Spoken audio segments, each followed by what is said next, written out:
Giddy goo. Hey, are we friends? Totally best friends forever. All right, cool. The only reason I ask is because as we get started into our next episode of Ready Player 2, I'm CraigMakk, by the way, and you are Serious Jest, and we are live from the Man Cave, Yes. and this is our Ready Player 2 Yes. playthrough of Detroit Become Human. And one of the things, we don't Yes. normally immediately jump right into this, but I feel like it's very, very important. There has been some times where we've started up some of these missions, and the little hot robot lady asks me like a question like, "Hey, would you like to take a survey or whatever?" And we played through that. Well, this time when I started it up, before we jump into anything else, very first thing she said was, she's like, "Hey, we've been playing this game for a while, so I just want to ask you, like, I don't know if this is a little weird, but are we friends?" And then it just popped up on the screen, "Are we friends?" So now I have to choose how I want to answer this lady, if we're friends or By not. the way, do you Yeah. do you like how the game is doing this? How do you like it? Are you indifferent? Do you think it's cheesy? Like what are your feelings on like before you even play the game? Whenever you log in and you're in this screen, they're trying to give a personality, I guess, to the loading screen or to Right. the game or the host or hostess or whatever. Yeah. So I do actually I think it's a cool. Uh, I in general I'm a sucker for the mechanic of gamifying the like the main screens, things like that. Like, I mean, for example, this is not nearly to the level of this, but like something like what's it just came out recently? Just Cause 4, right? Just Cause 4 did a thing where when the game first started up, when you were seeing all of the, like, here are the people that made the game and that kind of stuff, those kind of initial credits sequences that just pop up. Um, Right. Apparently, behind the scenes, they were actually already loading the game while that was up. Because what would happen is when it cuts to the screen that said like Just Cause 4, and it had like your character kind of standing on it, you'd see them, like it would say Just Cause 4, and you'd have the option to just press start to start the game. And the way what it would do is you'd see in the background just like some, it'd be, like you're on a beach or you're in a city or wherever you are, and the second you hit start, it literally that's just the starting of the game. Like, you're in it. So the background, what you think looks like, it's just like this kind of Oh, so there's no cool. loading, there's There's no no waiting loading, or anything like that right? So they because turned it they've been. into, yes, Ah, they turned it into the background of the startup screen, which looks like most people would think that's just a random background, is actually the starting of where you're going to pick up. So I like when they do cool kind of things like that and try different things with, with like intro sequences, kind of make them be within the real world. So this game obviously makes the intro screen be kind of within the world of the game.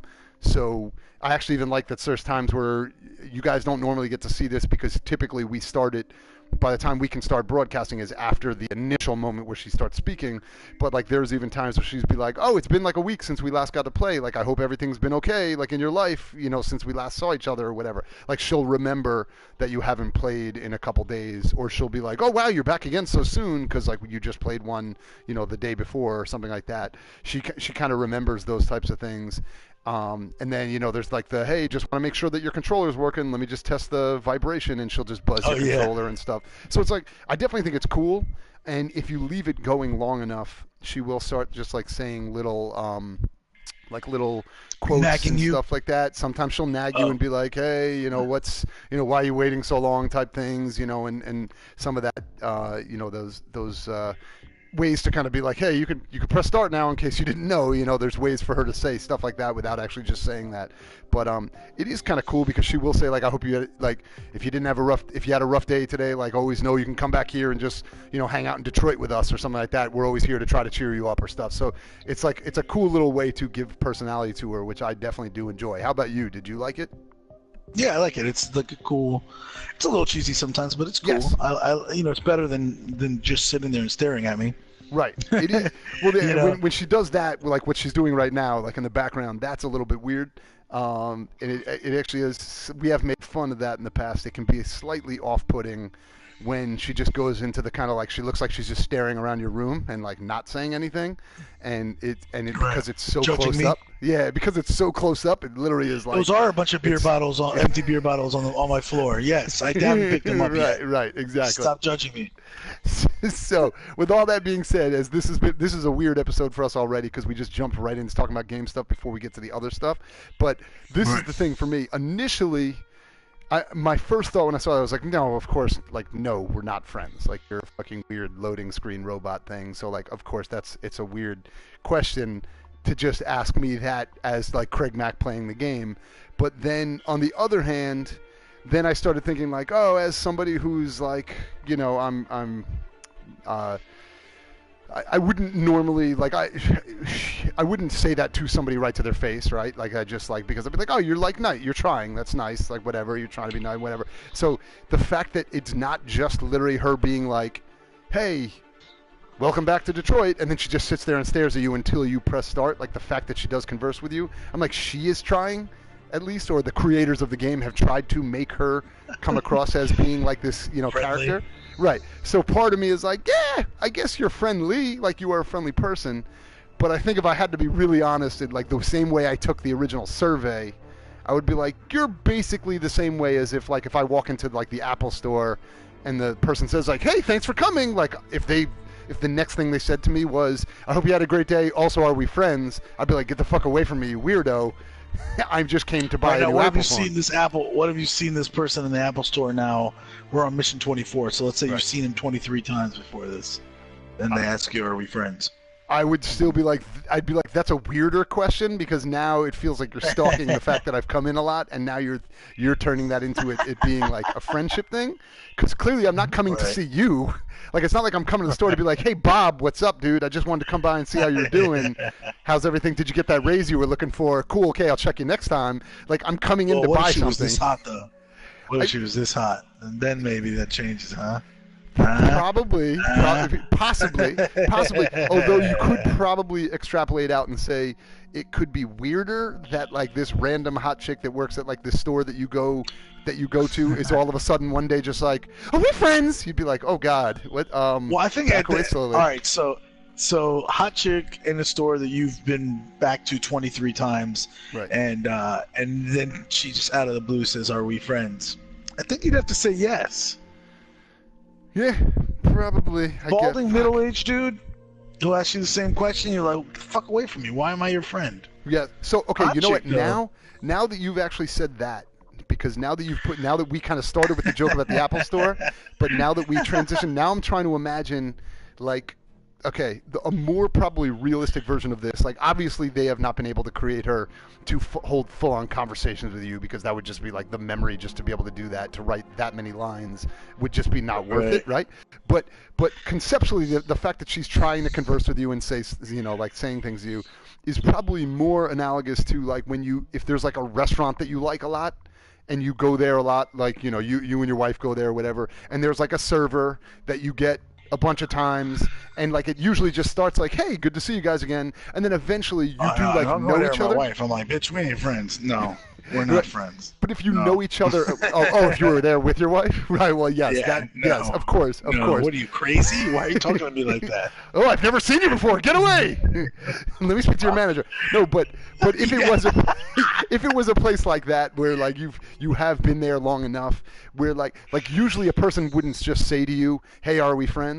Right? Because that's just like a weird kind of like that's like a very like prior to high school thing, be like, are we best friends? So check yes or no. But like the fact that they're kind of, you know, distilling it down to this question would be like in that store or that restaurant where I've seen that person enough, still I wouldn't necessarily consider them like, hey, we're friends, like we would hang out, but I'd be like, yeah, we're definitely like friendly. I've seen you 100 times over the last 2 years, maybe. Right? Yes, right. So it's weird, you know what I mean? It kind of puts you in those weird positions. This question's also meant to like evoke, you know, you're artificial intelligence that's putting it in the best way for you. You're just a computer program in a fucking game I play. Right. Doomfrog. All right, so what am I supposed to say to this? What do you think I should say? Doomfrog, you're the man. Doomfrog, we're friends. Oh, Doomfrog, what's up? Are we friends? Yes, of course you are, Doom. So what should I say? Are we friends? What do you think? After Oh I just man, it's gave up you to all you. of I my know what I reasoning. answered. After I gave you Actually, all I my don't reasoning. remember what I answered. I'm gonna be really honest and say I don't remember how I answered this. I feel like it's going to hurt her feelings, but I feel like my actual answer is no. We're clearly not friends. You are I just mean, do the you really think you're gonna hurt this program's feelings? um little bit like for the fact that this game is about making like Yeah, establishing right. Yeah, I mean, that these that's androids why I'm are kind of. people. Yeah. So That's why I'm loading the question that way. Fick. All right. Oh, Fick. This You've is where played like a game about androids being real, and now we pull you back to like this is Craig just turning on the game again after a while, and then having to make this decision like, are you willing to tell the robot fuck off? nope, I'm not. I just learned that about myself. I'm not willing to do it. Yes, we are friends. I agree. I agree. There's no reason a I human probably and a said the machine same can't be thing. friends, right? Cool. Yep. Let's see. I'm glad you said yes. I'm glad I said yes too. She looked very happy about it, and I'm very, oh, now she looks angry again. But she did look very happy that I said we were friends, so I feel good about that decision. Yeah. All right, cool. All right, I kept the robot lady happy. Yeah, Now it then looks she like went she's to looking that at my weird junk. fucking serious face again. Yeah, yep. She's looking at your junk Now now. she's looking down at my Definitely. junk. Why you got to? Man, I just said something nice. All right. Anyway, let's roll it all the way back now that we got through the heavy shit that CraigMakk is incapable of saying to somebody if they ask him, "Are we friends?" At least a woman, I can't say no. I just have to be like, I don't want to hurt her feelings. It seems weird. So, hey, what's up, Proud Star? right. What's going on, bud? Yeah, Proud Proud Star Star. in the room, What's up? Awesome. Welcome back. We got those controversial topics. Yeah, all the Um, topics. All right, let's roll it back to the more so- important shit. Jess, what's going on? Yeah, welcome to Ready Player 2. Where basically one of us, well, we both play a video game together. But Yes. ironically, this video game being our first one is a one-player game. However, I've played it before, and it's a butterfly effect game, We need to and different proceed to a choices test of end the up with a controller. different story for CraigMakk than the one that I played. We've already seen the differences in prior episodes. So for those of you test that are is now watching live, complete. we'll explain where we're Thank you at for right your now, so you don't have to worry about getting caught up so much. If you are watching this on Accessing the video, story chart. like it's already happened, it's in your past, and you're not live, I really recommend you go back to episode 1 and just kind of watch, go back through the playthrough of all of these missions that we've done. 23 missions before this, but again, they're all long because we talk a lot outside of the game, and that's kind of like the purpose of this. We do a podcast outside of this. If you like hearing us talk, you can check out our podcast. We do recommend that, and I'll post that information and how you can check that out up in this room real soon. Also, go back, at the very least, go back to those prior 23 episodes. Go back to episode 1. Drag your cursor across the little timeline thing in the YouTube, youtube.com/livemancave to find the different missions. Just drag your cursor along to where you can actually see video game gameplay, and then just watch them. They're like 5 to 10 minutes of gameplay in each one, so you get caught up. It's a very interesting story and a lot to talk about. I also really So, like how let- you just described the way people should go through a YouTube video the same way I have to talk to my parents about doing anything technology-wise. You're like, so what you do is you drag your little cursor there across the timeline until you get to the point where, nope, stop, oh, you went too far. Go back a little bit, go back, nope. There's No, a don't little press icon. back. Do you see a Don't printer? press back. Do Now you you see a just went printer? back on the website. Oh, God, Mom, I love you, but you're terrible at technology. That's how you just described to everybody. That was amazing. Awesome. You Welcome find to us the show. on, you find us on the YouTube, and the YouTube, we got a channel on the YouTube. You just go there, you get all our little shows. So, all right, let's all get happy together. Yes. Just so we ensure that this is a happy time. Yes. CraigMakk, what are you drinking? What is your beer of the show? For the show. So yeah, so that's part of everything that we do is we always have to have an individual beer of the show. This originally started from Live from the Man Cave when we would get together in the Man Cave and we would, one of us would choose a beer that both of us would be drinking. And then when we do these remotes, we both get to kind of choose our own and talk about it and drink it throughout the rest You of get the the show. other guy Mine. jealous about what you're drinking. Yes, that's really the goal. That's become more and more the goal is to create more of a beer porn like mentality to get the other guy to be like, "Fick, you did good when you just hear a bottle hit the ground in the other guy's room because he just threw his bottle against the wall because he's Yeah, like, I'm not drinking this son of a- garbage. Fuck." So all right, so mine. I'm going to lead off by saying, just so you know, so you have an adequate description of what this is. Mine it's a bomber bottle, right? So it's one of those, it's a 1 pint, 6 ounce bomber bottle. And the top of the bottle is actually, it is dipped in a red wax covering. So this is legit. Oh, you know shit. it's legit already. Yeah. Hell So yeah. this one is red wax covered. I'm gonna have to pop it open in a minute. But this one is Windridge Farm Brewing, which is a farm-made brewer in PA, and this one is called Bourbon Barrel Aged Imperial Stout. So I'm about I've never to heard read of this here. one. Yeah, Windridge, you said? Windridge, which is Windridge. And so their little their thing on the side, their explanation is, our Imperial Stout was aged for 9 months in bourbon barrels from 3 prominent Kentucky distilleries. The barrels were filled with this stout within 48 hours of being drained of bourbon, that's amazing, giving the beer its pronounced bourbon character. The beer pours jet black with an aroma of toffee, coffee, and dark chocolate, irresistibly rich and flavorful. It says the brewmaster is Pete Kolsch. It has notes of toffee and dark roast coffee. It says barrel aged, and this one is ABV is 13.9. Holy fuck shit! Oh, that'll put you on your ass. Serious fuck shit. All right, let's see. You're gonna drink that and get a character kill today. That's gonna happen. Or Yep. Connor. Possibly CraigMakk.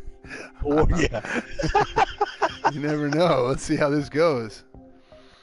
Oh god, wow, that smelled amazing. It seems, by the way, we got people joining us in the chat more and more. Don't worry, we will actually play this game in a little bit, but Yes. we like to talk about our beer first. So we want to let you know what we're drinking. We take our beer very seriously. Yes, we do. Oh wow, that is straight like I mean, it just looks like an iced coffee. It's super thick. It's almost syrupy, which I kind of like that. So I poured this Like one molasses? definitely into a. Yes, it does. It is very much like molasses. I poured this into a Chimay goblet, so I wanted to get a little bit more of a goblet style. Oh man, you can smell the toffee in this one. Like right up front, you get that smell, and you definitely get a hint of bourbon in there, which is awesome. But it's not like one of the ones, I know we've talked about some of the bourbon barrel aged ones where it's like the smell is really strong of it. This is definitely, it's there, but it's not overwhelming to the point where you're like, oh, it just smells like I'm taking a whiff of just straight bourbon. This is more like it's the perfect mix of those two. So I'm gonna take a quick sip. Nice. Oh wow. Oh man, dude.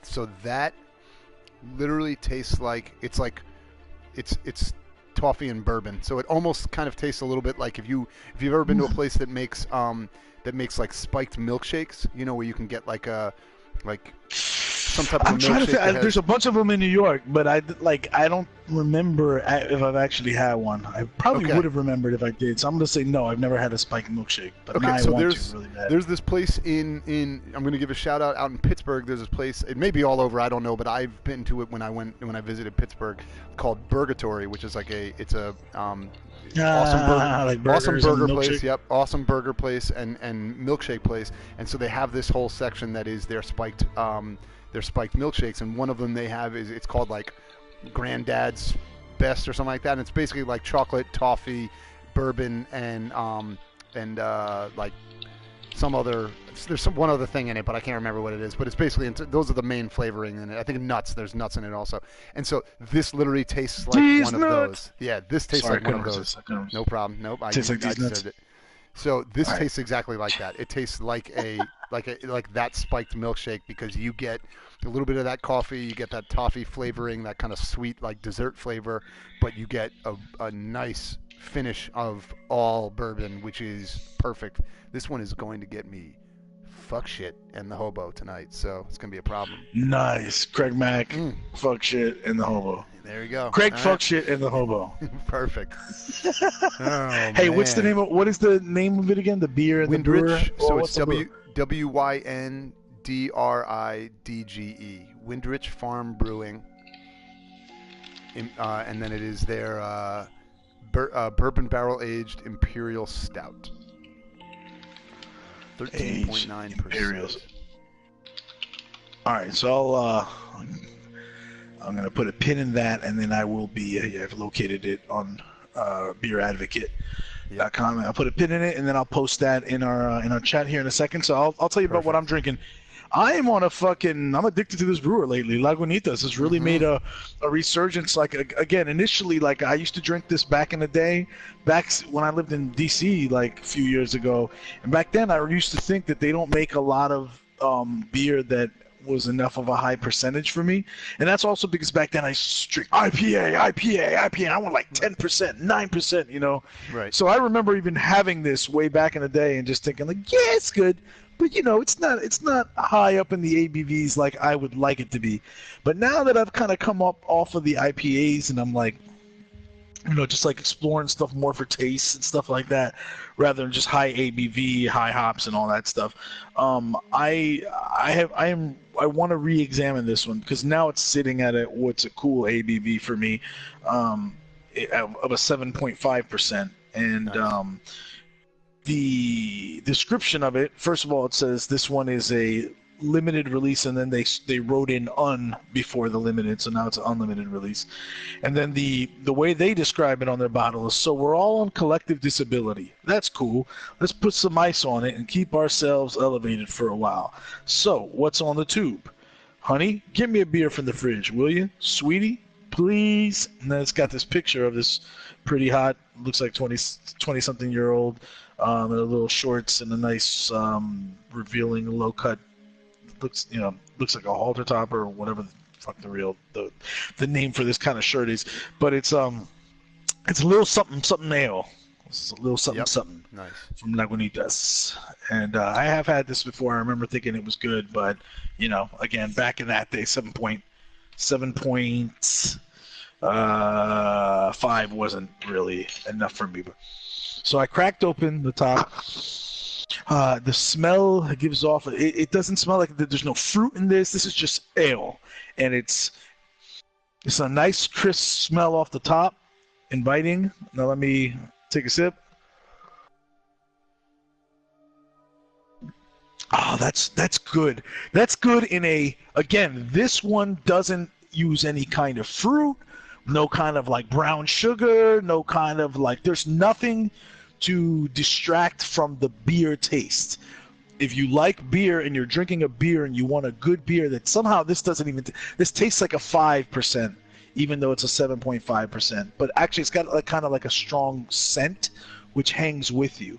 It's a crisp scent, but then you drink it, and then the scent almost stays throughout your olfactory system versus your digestive system. It's just like kind of sitting there. So somebody that walks into a room when you've been drinking these will probably be able to smell it on you, and they'll smell that you've been drinking good beer. I like it. Awesome. A little something else.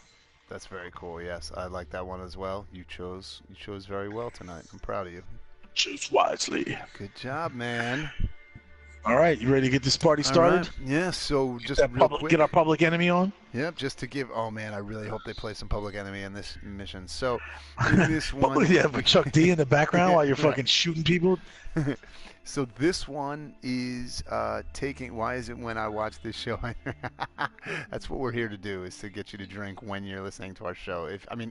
Hopefully not specifically because of the show, but if hopefully you just also drink normally. But if we can help at all, at least we get you to drink during the show as well. Brown, so it's for the same reason that CraigMakk. I'll be honest. Like recently, I don't drink except for when I do this show. Like I don't actually. I haven't been drinking at all in other circumstances. Like unless I'm like, hey, well, you know, when I go out and hang with my boys and stuff like that. But like as far as at home, if I'm not doing live from the man cave, I'm not drinking. And not on purpose. I just kind of, you know, haven't felt a reason to lately. But there is something great. I love talking to CraigMakk. He's my boy. I love playing video games with CraigMakk. But there's something about cracking a brew with CraigMakk, even if it's like miles apart. That's fucking awesome. Yep. And I hope that when you come in here and you're listening to us and you're in the chat and we're going back and forth, you know, that you feel like you're having a beer with us. So we encourage you, drink when you're with us. And, you know, Strongbow artisanal blend, hard apple cider. I like apple cider. I like the hard ciders. Strongbow's okay to me from what I remember. I don't remember where on the scale of in the middle I am on that one. I think I really like the pear cider from that one Scottish company I had. That I did on this show as a beer of the show a little while back. Yeah. And then there's what's the one? There's one that I like my favorite hard ciders that I've had. It's not Strongbow, it's the other one. Apples. But Strongbow's decent. I Red, remember. was it the Not red, one? not red. Yeah, It's definitely not red. I fucking yeah, hate that you red. hated. Yeah, that's the one you hated. I did the blueberry red. It was awful. Yes, But yeah, that was the one you did. Oh, this one is a little sweet, mildly dry, but very refreshing. I appreciate. nice. Proudstar comes in the room and he gives his own beer of the show review and everything. I like it. There we go. I like it. I like Perfect. it. I feel like I'm drinking with Proudstar now too. Perfect. That's Doomfrog, what's feel free if you are drinking. Yes, sir. Throw your review in the room as well. Awesome, man. And if you switch, feel free to also jump in and let us know what your next one is as well. Because at some point, usually we will kill these and move on to something else because we talk for like 2.5 hours when we do this show. So, yeah, you're right. It is Boys Night Out. All right, so real quick, just to catch you guys up, in this one, the last thing we did with Connor, so this is another Connor mission. The last thing we did with Connor was very short. It was that one that took place called The Bridge. It took place literally on a bridge. It was after I had really shat the bed on that mission at the sex club. And so it was just a conversation between myself and Hank, Connor and Hank, and basically I just really crapped out with Hank, huh? I went from like warm to him being pretty much neutral and threatening to shoot me because I wouldn't. Because he's a fucking raging alcoholic who's having trouble coming to terms with the fact that he's actually seeing, or like what his eyes are telling him, or deceiving whatever happened in his past that caused him to hate. Yes. To hate androids, but now he's seeing that they're like human beings in more ways than he thought. But then he's around Connor, who keeps like reinforcing that no, they're not really alive, and it's totally doing a mind fuck on Hank, and Hank lashes out by pulling a gun on Connor. He wanted me to say that I believed I was alive and that I wanted to live and I didn't want to be shot, and I was more just like, I mean, nah, it would be a bummer if you shot me because I really want to commit. I want to complete I'm programmed to complete my goal, but like I wasn't like, no, I want to live. And so I think he's more like in this denial of what's real and what's not. So I guess now we're jumping back. So we had a little kind of sidebar of the broadcast that took place with Marcus last. And so now we're cutting back over to Connor, I guess in pursuit maybe of that. I just want to go back in the timeline and see. So this is the same day the bridge took place at 1:19 a.m. the day prior, and then on November 8th at 1:30 p.m. was when we broke into Stratford Tower with Marcus. So this is like 3 hours after the broadcast took place. So it might, I don't know if it's gonna overlap. I'm sure they're gonna have heard about it by now. Right, by now they should know because it's been 3 hours. So we'll see what happens with that. But jumping back into my favorite character, Connor. I'm very excited to find out what happens with Connor next. All right, you ready to go? Thank you for choosing me, CraigMakk. Let's find out. You ready to go? All right, I'm going to take a sip of this. I am ready. Player 2 is ready. Ready, player 2. Fight! All right, here we go. And then the awkward moment where it has to load. Yeah, so I'll tell you, something ale is sessionable. It's got a little bite on the back end. Yeah? I'm noticing, but it is sessionable. Yeah, mine is certainly not sessionable. All right, here we go. Here's kind of I'm in the secret world, I guess, again. All right, here we go. Here we go. All right, let's take a look around. Is there... there she is. I see her already. Do a quick scan if there's any shit I was supposed to look for. Run, goddammit. Run! Run. Find Amanda. Amanda, it's really nice to see you. Where is she? There she is over there. Oh, he won't run. It's like weird how they put in the work to digitize, like in this what I still perceive to be like this place like in their brain, where they're going to like get orders and shit. Like they put in the work to like digitize the like trees and shit like that, but like then they just like couldn't be bothered to like put in those pillars or like the bridges and shit. They're like, fuck them, they'll be all right. Like what pillars and bridges? Like those big ass pillars that look like they kind of just surround the building are just like these kind of. They're all like kind of, you can see they look like they're half built into the world. Oh, right. The bridges are like they kind of look like it's like half of a pre-built video game, like they just put in the wire framing, but they didn't actually finish creating it. So do you think that leads to your, like, is that more, like, have you found them to be more pronounced as the game goes on, that these things are more video gamey. Certain things are more video gamey. Do you think that that's done on purpose? Yeah, well, so I know the bridges had been like that from the beginning. I don't know about the like pillars and shit like that, and like this section in the middle. I actually don't remember this section at all in the middle with like the rose garden thing. Hello, Connor. I thought you might enjoy a little cruise. Oh, we're going for a cruise. But it does seem like I am coming into contact with these things more. Like, you know, whereas before I'd kind of just pass right by them and kind of they'd be in the background. Whereas now I feel like there's more interactive scenes around these things. Like, you know, they kind of pan over them more. So we'll see. But yes, it is leading more to my belief that this is just obviously, or not my belief, my interpretation is that this is just some bullshit, you know, like a simulation, like a Matrix world. Yeah, they shut their eyes and go to this place and get missions, and then they, you know, but in reality they're out in the real world doing whatever the fuck they, you know, whatever they were 5 seconds ago. Like he could still be standing, you know, this place. by the bridge getting this fucking mission. Everything is so calm and right. peaceful. And this is like the Borg mind, you know, like telling, like the owner probably of fucking CyberLife or whatever. It's like the She's avatar, this right? Agent Smith. Mm-hmm. Oh shit. My relationship with Lieutenant Anderson is problematic. He continues to struggle with psychological issues. I suspect it clouds his judgment regarding deviance. Nothing matters more than your investigation. He's a fucking alcoholic. Don't let He's Anderson kind of a dick. or anyone else get in your way. Oh, that seems like a weird thing to say. She's like, don't You let seem him or anyone else get in your way. Lost and Like, perturbed. isn't the whole thing we're supposed to be like solving this so they don't kill any more people? Oh, fuck. Remember, she works for the company, though. Right, yeah, true. No. No, of course not. Oh, Why would I be perturbed? I got her upset. It's the first time she's ever been disappointed with me. If your investigation doesn't make progress soon, Uh-oh. I may have to replace you, Connor. What? I know I will succeed. There you go, All Amanda. I need is You like time. that? I think I just lied to her, but shit. that's okay. I just lied to her. Because I wanted to say that I Something's was happening. conflicted, but... Did you push the wrong button because you've been drinking 13% ABV beer? No, I'm saying like that actually felt like a thing that Time that is Connor, running like I wanted Connor to say that he was conflicted, but then I was like, Connor actually probably wants her to be happy with him, so he would be like, oh shit, I just noticed she's upset with me, so I just want to say, don't worry, I'm good. Oh wow, he's baller. He's a pimp with that fucking coin. You're starting to piss me off with that coin, Connor.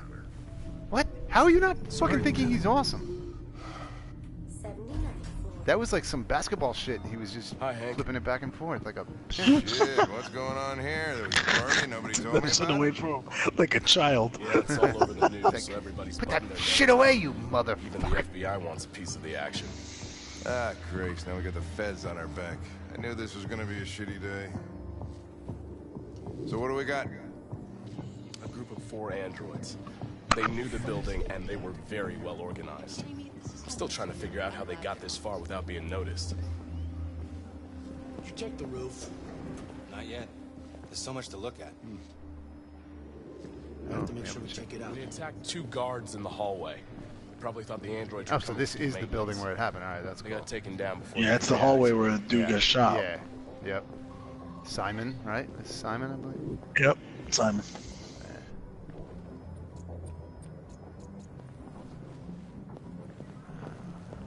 One of the station employees managed to get away. Ooh, can I? He's in shock. Not sure He when was we'll be captured able by to talk to him. CCTV. Nice. Oh, fuck me. How many people were working here?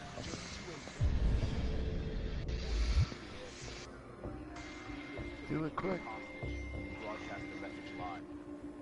Ah, he always licks it. He's so weird. So that must be, what's his name? Oh, Deviant was shot. That's Simon. Oh, bro. Yeah, they jumped with parachute. I think I'm good here. We're still trying to figure out where they landed, but the weather's not helping. If you want to take a look at the video broadcast by the Deviants,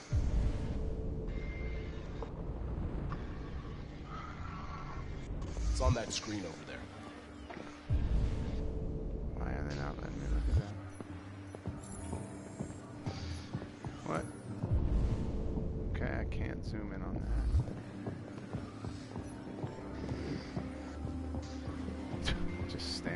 Oh, I forgot he took his face Oh, off. Lieutenant, this is Special Agent Perkins from the FBI.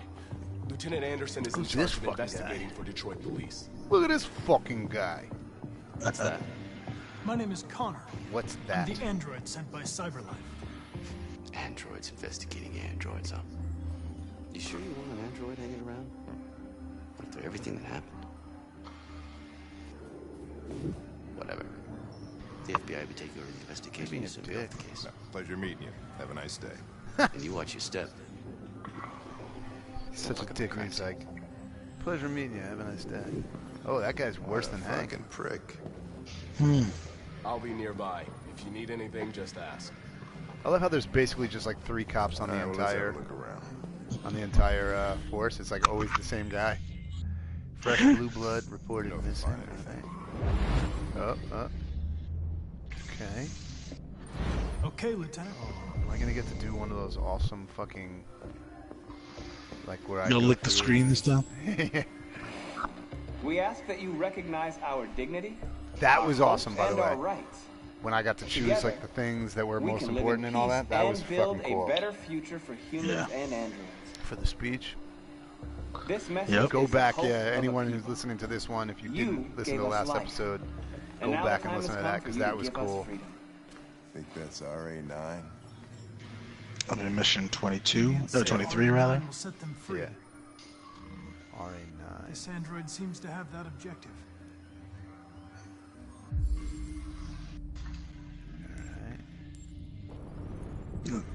That thing of Marcus is RA9. Blue yeah, that's cool. Blue iris spare part. Oh, that's right, because I fucking yanked my eye, put in a new eye, right?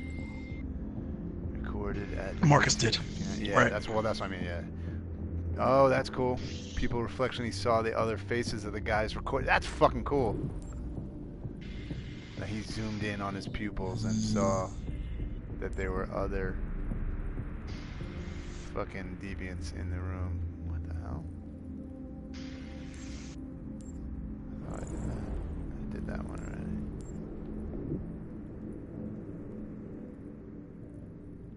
Shit. That's weird.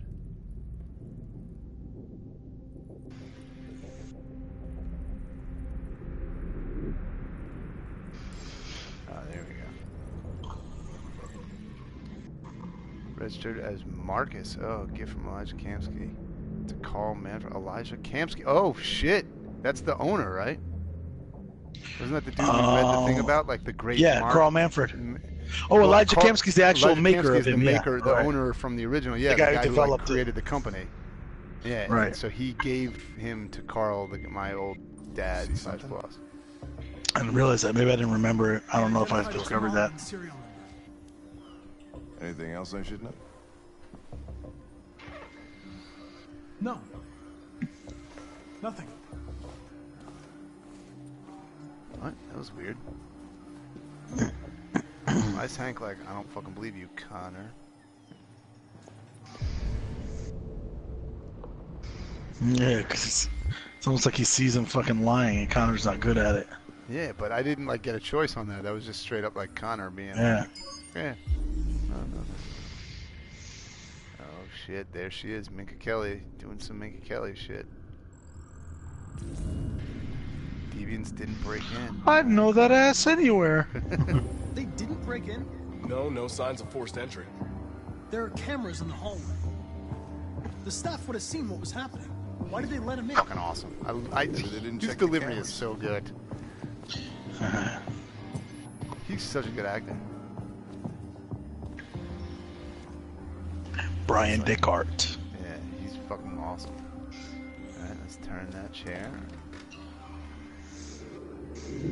We stored the station androids in the kitchen. There's no evidence that they were involved, but we didn't know what else to do with them.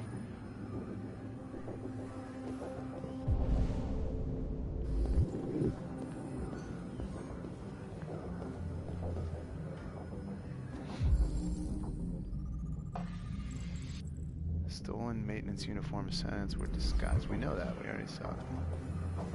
Let's see. Analyze. Oh, there's some gunshots. 45 assault rifle. Oh, those guys, I forgot they came in with fucking those beasts. Those guys fucking lit that room up. Yeah, the SWAT team version. Yeah, they were like... Yeah, he got fucking popped. Not going to the roof yet.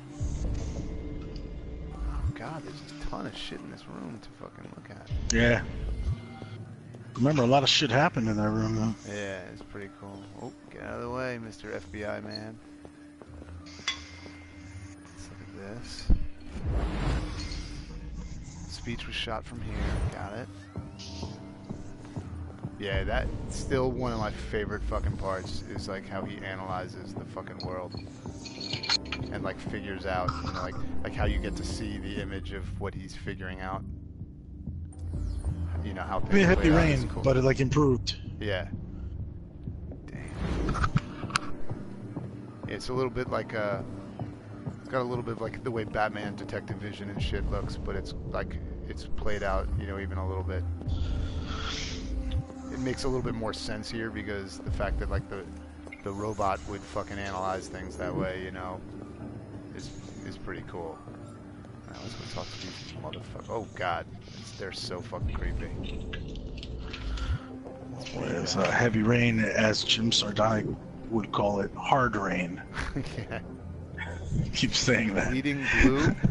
Bleeding blue is one article, and then the next one is Green Earth. So clean food craze, and then the one about I think I have these how articles. cyberlife created a technological revolution. Cool. All right, we're good.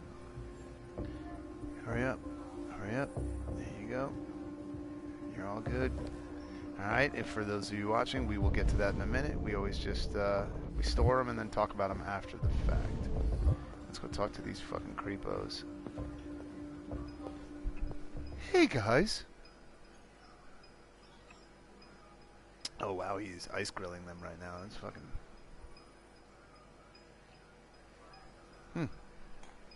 Look for a reaction to spot the deviant.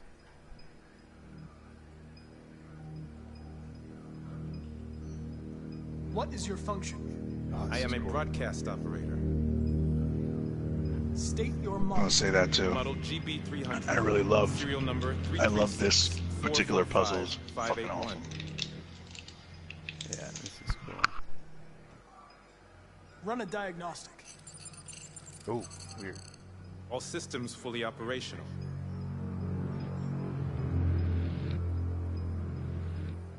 Has anybody accessed your memory recently?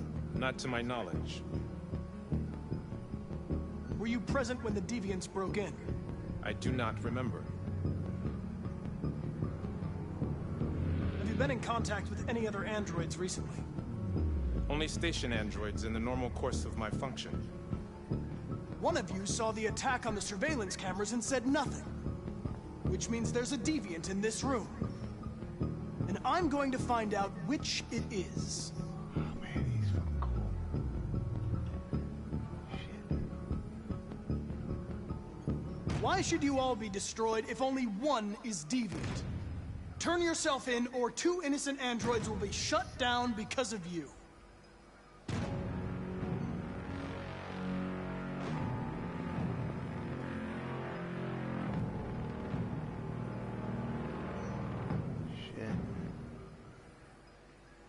Oh, that guy.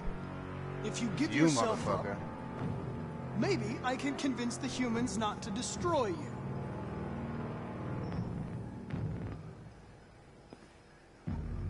Who's that guy? You eyeing me? Yeah.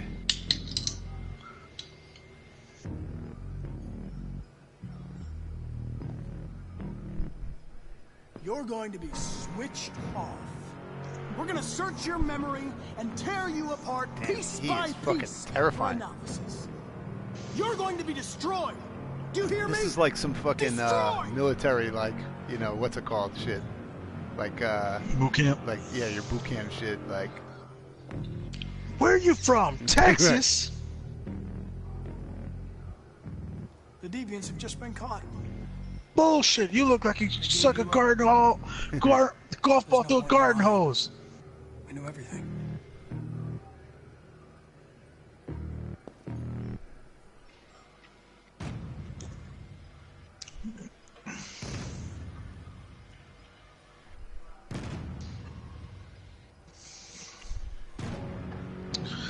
It's kind of weak sauce there.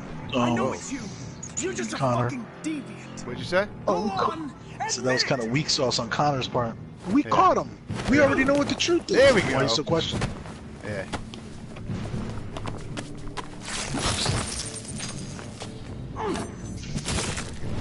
Damn. Oh, shit. Oh, shit. That was fucking crazy. What the fuck do I... Hank! Hank! I need help. Fuck? There's nothing else I can do now? Those fucking assholes aren't gonna do anything?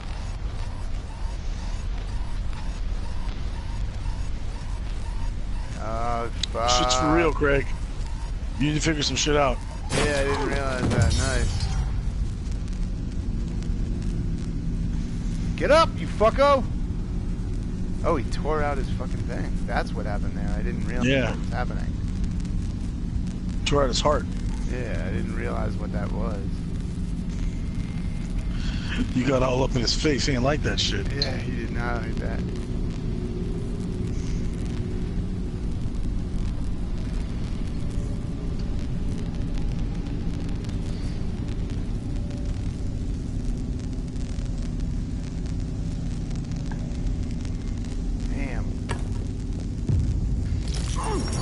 This shit is boring for anyone watching, but I apologize. I just got freaked the fuck out and I couldn't even talk over that because I was like, "Oh God, Connor, don't die!" Yeah, no need to talk. It's enough action. Fuck. It's a what was that guy doing? Yeah, you think? How do they not know this minute?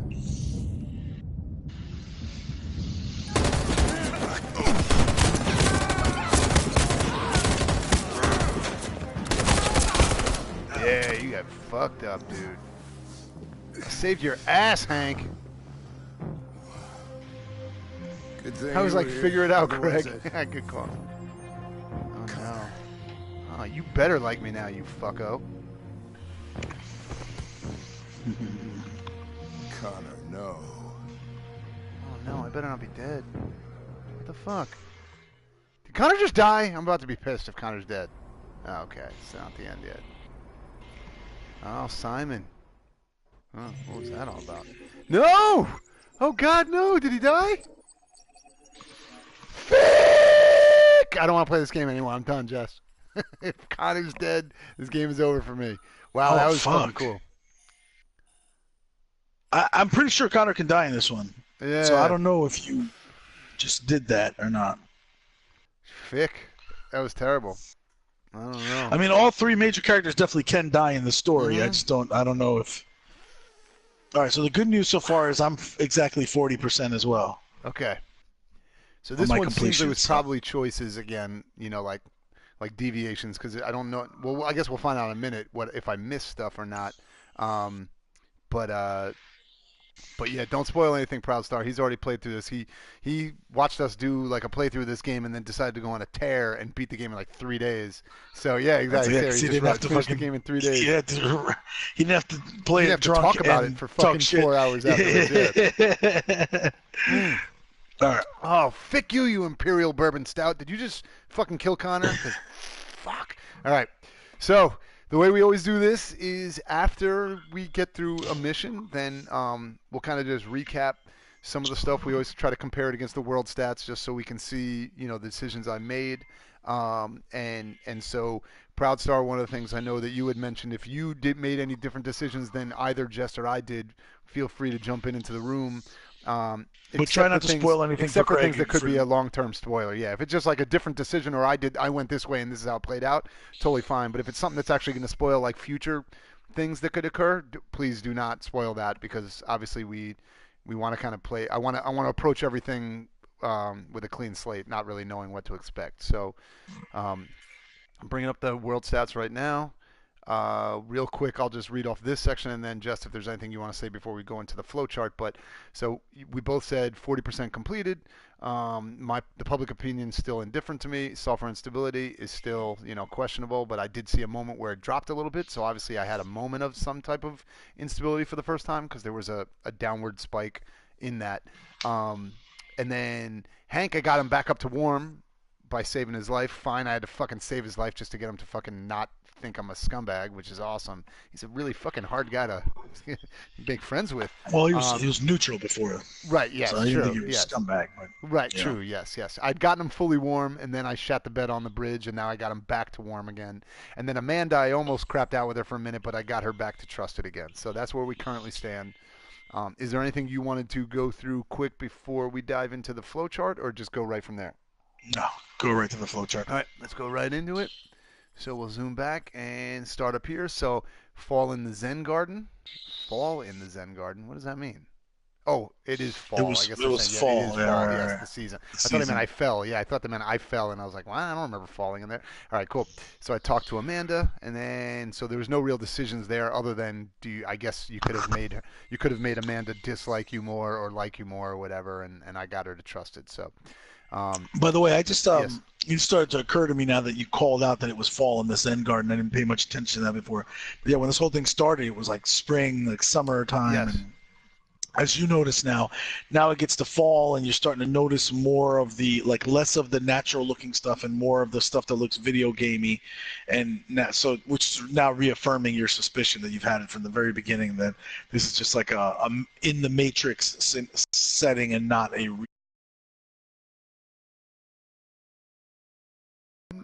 I don't know if anyone else. Yeah, I don't know if anyone else heard that because on my end you dropped out for a minute. So you had said just about the fact that it. I was watching your Twitch. Yeah. It looks like you went dead for a second. Okay. I don't know if you accessed something in the pause, like in the options menu or something, but that may have caused it to do that. Yeah. Okay.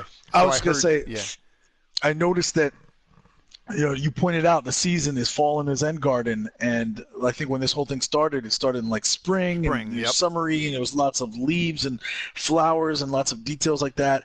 And now it's like fall, and some of the leaves starting to, there's less greenery and more of the video gamey scenario that you started to mention, which kind of reaffirms the suspicion you've had from the beginning that this is not a real place. It's like a in the Matrix type of place. Right.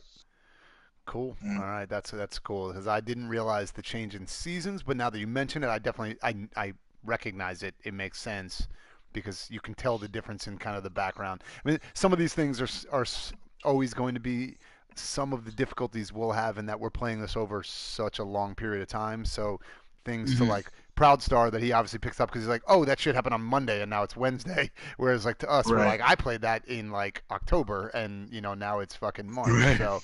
We're going to pick up some of these things a little slower. So that's also something, Proud Star, feel free to jump in if there's other things that that you think we would have noticed had we been playing this in kind of a quicker progression. So anyway, so inside Stratford Tower. So now I think is where we start getting into, some of the decisions. So Hank confiscates the coin. So 85% of people that happened to. So I guess maybe if he liked you more, he wouldn't have done that? Yeah, that probably has to do with it. Yeah. Yep. But he confiscated it for me, and I think I was warm with him by this time. So you had to get him. You must have to get him all the way up to like trusted or some shit to where he's like, oh, okay, no problem. You're not fucking annoying. Maybe. So, but it shows, obviously it's hard to get there because 85% of people had to get confiscated. So the vast majority of people. All right. And then I listened to the briefing like 99% of people did too. Me too. Yep. And then we go into investigate the corridors. So I noticed that he was wounded during the Stafford Tower, which that happened. That probably has to do with Simon, that's right? An unlock because it happened in the last one, with Simon. And then I analyzed Simon's blue blood at 18%. Same here. Okay. Same here. And then I checked the CCTV at 48%. Same here. Okay, so did you miss those other 4 too? The same 4 that I missed? Yep. That's crazy because I felt like I checked so many fucking things in that corridor, Me too. And I looked around at everything I could find. And probably has to do with unlocks and the way it went down. Right, certain things that maybe could have been different because they happened differently in the last mission or something. Right. All right, so then I met with Perkins, and now we go into the broadcast room. Wow, this is where there was a shitload of things. Okay, so attacked by the SWAT during Stafford Tower, so I found that. Right. That opens up 3 Proud unlocks. Star, by the way. LOL, I missed it all. I'm a horrible investigator on this one. So the attacked by SWAT during Stafford Tower investigates 4 possible things, or no, 3 things. Yep, 3 things, and I found all 3. So I analyzed the corridor bullet holes, 52% of people. I analyzed the screen bullet holes, 54% of people. And I analyzed the one in between those two that you missed. Yeah, that was analyzed roof access bullet holes, which I got was 47%, but I did not get to analyze the blue blood on the wall. Okay. So it's funny. So when you were watching, you saw I did see that there was a highlight around the roof access, but I was worried that I thought if I went over there, you might go out to the roof. And then I would miss the interacting with the robots. So that's kind of part of makes sense. Some of the difficulties in these games, right? Is you're always like, oh, I want to go there, but I don't want to go there yet because it might make me miss out on something here, and then in reality you end up missing the thing that you wanted to do. But that's fine. I mean, it was just extra bullet holes. So did you miss the one above analyzed corridor bullet holes as well? Yes. Okay. So then I analyzed the cap, which 83% of people did.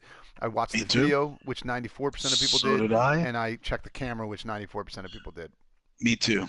So it's funny that the 3 things on that side, those 3, the cap, video, and camera, overwhelmingly almost everyone did. Whereas the other 3 things, obviously it depended because it's only half. Because they're like 52, 54, 51, but they all come off. Remember, though, you had to be attacked by the SWAT. Right, so it shows that roughly, probably about half the people were attacked by the SWAT in the previous mission, that happened.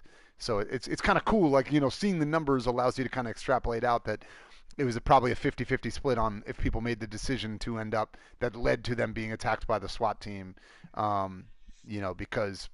Or maybe a little bit less than that, because if you figure the numbers hold where probably about 90% of the people do all the things.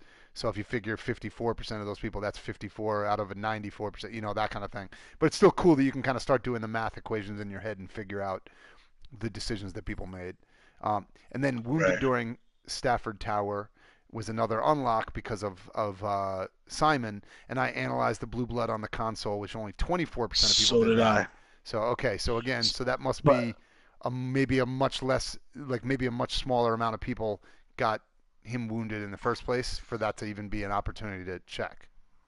Right, and above it, there's another lock. Did you get unlock, that? Which is because in mine not only was Simon wounded, but he died. Oh, that's right. In the broadcast during Stratford Tower. So it says died in broadcast during Stratford Tower, and the resulting thing that I got that 9% got was that Connor analyzed the destroyed android. Oh, so you actually found his body is there? Yeah. Okay. Wow, that's pretty cool, man. This is the cool stuff of the butterfly effect that they do, where there's like so many different permutations of the different things. All right. So then we see that out of investigate the broadcast room. Oh, Proud Star, I shot the guy running away, so some of this wasn't here for me at all. Oh, okay. Oh, yes, that's right. So remember in the last mission there was a man running away. I elected not to kill him because I had made that like nobody else. I'm not going to kill anyone else. So he shot that guy. So some of this stuff wasn't even possible. So yeah, Proud Star. So feel free to jump in if there are differences that you want to tell us about that don't spoil things. That would be cool because that's a pretty big difference. If you listen to the last episode, I had made a pretty concerted effort that like I'm not killing anybody after what Marcus did that one time where I knifed that guard. I kind of made a like Spider-Man, no more deaths, type thing. And I was like, I'm going to do everything I can to make sure nobody else dies on my watch today. And including Simon. That's why I went back to save him a bunch of times and so forth. So it's cool to see the differences when like, psychopaths like Proud Star who just shot a man who's running away when his game plays out. Yeah. Jesus Christ, Proud Star. You have a career in the NYPD ready for you whenever you want it. Oh wow, that's fun. Well, and that's where anyone who's a NY police officer listening to our podcast, just shut it off immediately. So all right, so then coming off of the room, some of them are good, really good people. Yes, coming off the room, there's this top good option. People. I have nothing up here. Do you have any of these? Nothing. He was the first guy I killed. I learned from your. Yeah, that's true. So you have none of those unlocked. So Proud Star, maybe you can throw out to us. Does any of this come off of yours? This top one that I'm looking at right now. You'll probably have to have his open. But if you do have your PS4 available and you want to jump into this chapter. Yeah, I don't know if he has it open right now. That's true. But I didn't know if you had any of this stuff, which may, because it looks like it's a big lock. They have one of those big locks, which usually is like it's a potential. Oh, it's something on the roof. And there's nothing up there for me. So it looks like, maybe this is Do you have yours open, Proudstar? If you do, that's fucking baller. Yeah, you are a pimp if you have. Yep. He says there's nothing up there for me, so he must be looking at it. Yeah, that's awesome. Thank you, dude, very much. Oh, it's on. This is cool. He's the fucking man. Yeah. Nice. He's literally playing along at home. Awesome. All right, cool. So this whole thing is so what obviously about the middle one? The middle one, I had nothing. So I have neither of those two either. And then that's, again, an ending. So that looks like it came off of... Yeah, same thing. So that could be. So I have the one that goes south. So it looks like those were probably 3 options, right? Because it's probably looks like those 3 set to something that, like, I went into the kitchen, which 2. Other people did one of these other 2 things. Like maybe people went up to the roof. People, did something different altogether. So did you read the 2 articles? I did. Okay. Unbelievable Blue again. Clean food craze. Unbelievable again. That some people don't get it. They read the first one. Up a wall, yes. That people are on the 25th or 24th mission, and you don't realize by now that always just read the second article. Like, come on now. They probably picked it up and like, fuck that. I don't give a shit about these articles. I ain't trying to read, son. Yeah. Oh, so Proudstar, by the way, said I did the same as you. I went into the kitchen thinking the roof would take me out. Yeah, that is one of the things in these types of games. I think I did the same thing. Yeah, I am hyper because I am kind of a completionist, and we've talked quite a bit on this show about that I am a completionist where I want to do everything, and this game very quickly made me learn that's never going to happen. Like you can't. I'm a completionist during sex. Made you uncomfortable with that one. You're like, nope. I just wanted there to be silence. I wanted there to be silence because that is the only acceptable response to that comment.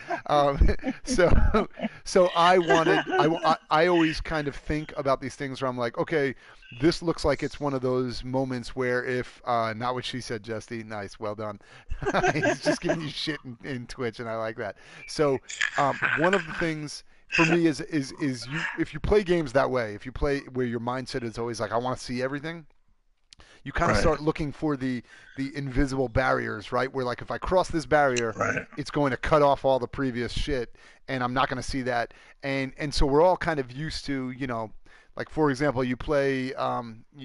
Everyone who's played like an Uncharted game, you're like, oh, I want to search all the little nooks and crannies around here because I know the moment I go down that little hallway, it's going to go into a whole new section and the door's going to shut and I won't be able to go back and whatever. And in those kind of games, there's no downside to doing that. You can kind of just explore forever if you want to because like the bad guys won't attack you until you cross that invisible barrier. So whereas this game is not that way, right? This game is like if you waste too much time, things might just occur, or if you go down one route, like you cut off other opportunities. So it's like I'm starting to learn that slowly, but still sometimes like this was a case where I was like, well, I already know that I've unlocked this thing about them being in the kitchen. I need to talk to them, and the roof looked like it was probably leading to leaving the building, and actually probably that may have been true because going up to the roof may have gone to a probably would have cut you off from the kitchen, right? But the thing was, it was you just didn't expect I just didn't even do the scan, right? Exactly. So that's pretty cool. So all right, so enter the kitchen. 87% of people. So it looks like the vast majority of people did the kitchen and not the roof anyway. Right.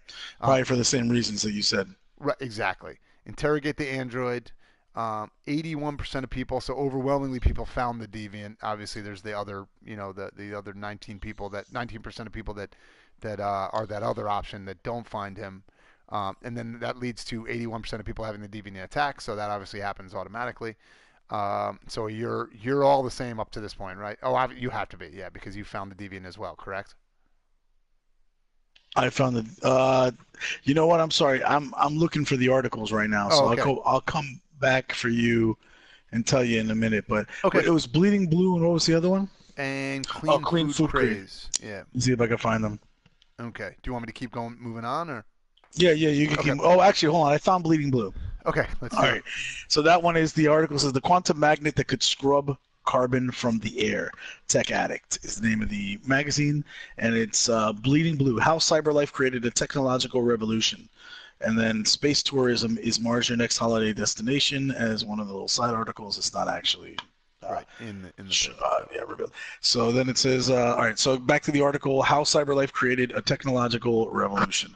After decades of Android designs that were primitive, robotic, and expensive, Cyberlife revolutionized the industry through an innovation of their CEO and visionary, the man we've already noted, Elijah Kamsky. Therium 310, the chemical name of blue blood, which is a trademark, is a compound vital to the functioning of all CyberLife androids, circulating energy and electrical information throughout the machine's body. This fluid powers biocomponents, synthetic organs that roughly reflect the organ system of humans. Some of these organs serve important functions, maintain temperature, circulating blue blood, and so on, where others are used to make the androids seem more human. Lungs to simulate breathing. As with humans, the loss of blue blood will impair an android's functions, ultimately resulting in shutdown. Blue blood is essential for CyberLife's androids' key selling point, which is how human they seem. That this wonder chemical, both a power supply and a way of regulating the android's internal systems, was developed by one man who isn't even a trained chemist, only furthers the myth of Elijah Kamsky.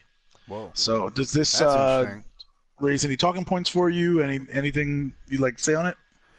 Well, I guess a couple things, short things, unless there's other things that you think of that I'm not. But so a couple things. First off, that's cool. That last little sentence that they just kind of created this extra myth around him, because the myth that we had known about Kamsky up to this point was that he like kind of just vanished and went off on, he just kind of hermitized himself by going off into just living out into nowhere land. But there was nothing really about his background that made you think that, we even literally like straight up compared him to like Steve Jobs or Bill Gates or like Bezos and stuff like that. And now to hear that he's like, oh, he invented this shit, and the game goes out of their way in this story to tell you like he didn't even have the background of being a chemist, like he shouldn't have been able to do this, adds a degree of, I'm wondering if we're going to find out some crazy shit about him at some point in this game, right? That like either he wasn't really the one that did it, or he had help from somebody, or whatever it might be. Like that's kind of cool that they kind of just tagged that in there. Partially, I would say. Are you getting that from that? I didn't think of the implication that they're saying that he didn't do it by himself and somebody else did it for him. Well, I thought they were marveling at how a guy who's not even a chemist comes up with that, and that's actually pretty insightful for you to think, shit, well, maybe that's a foreshadowing of a dude that he had help. Right. That's just what I pick up like from that story, is just that like, yeah, there's going to be a foreshadow that somebody else was somehow involved, that maybe, whatever, maybe it's Carl, and that's how he gifted it to Carl because they were friends, and that's why Carl was so cool with the androids or whatever. Like, who knows? I don't know. It's just like, it's just a thing that I got from that idea of like, oh man, this guy, like, he shouldn't have been able to do this. Well, maybe it could be because he couldn't do it, right? He got help, and he was just the front man that had, he was the one that went out in front of the cameras or whatever and kind of took responsibility, or took the what's the word I'm looking for? Not responsibility, but fuck. Well, whatever. You know what I'm trying to say, that he took credit. That's it. He took credit for it, or whatever it could be, because maybe the other person wanted to stay in the shadows. I have no idea. I'm just literally making this up. It might be nothing. Yes, Proudstar says credit right after I came up with a good call, dude. So, well, if it was Carl, that would be equally as impressive, because fucking Carl's an artist. Oh, an artist. Well, I know. True. I know. So it's like, I'm just making that up like as an example of a character, just because they have that. We just found out in the same one that he gave him so maybe he just created maybe he artistically created the image that they have, and somebody else created the scientific background, and Kamsky was just the one that like put, either fronted the money or whatever. There's just a bunch of different ways to look at it. But, right. People. Right. A like team of people that are people. Yes, a scientist, an artist, this or that, that kind of thing. So I think that would be cool. And I think it's cool that they just kind of tease that. Whether or not, I could be wrong. Like I said, I just made that shit, like, I just made that leap of kind of insight from that article. But the other thing that I think was cool, other than the fact that, again, they've just given us more world building, which is always my favorite parts of these articles, when they just kind of paint more color to the world that you're living in and how these androids work and are created and everything. But I definitely like the idea, in hindsight, it's cool that they had an entire article about how the blue blood is kind of runs their bodies and keeps them operational and everything, and it's like, I guess 50% keeping them operational and 50% running things to make them seem more human. And I found that article 10 seconds before the dude straight up tore my fucking like heart out and stabbed me in the hand where I was like about to die. So I thought that was kind of cool. Like that's cool. That's a cool bit of foreshadowing that obviously at the time you don't know. It's that, which is obviously what foreshadowing is about, right? Is like, hey, we teased you about some shit with blue blood 5 seconds before. That was almost like he could have died, right? Like, so I thought that was kind of a cool way to have that article in there. So that's pretty much it for me, unless there's something else you had. Yeah. So the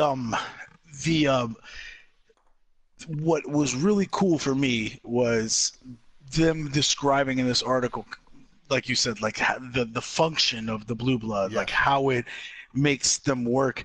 And I just thought to myself, like, it just reminded me of, there was a very important moment in my life, actually, in my view on the human body that really shaped my view on the human body for the rest of my life.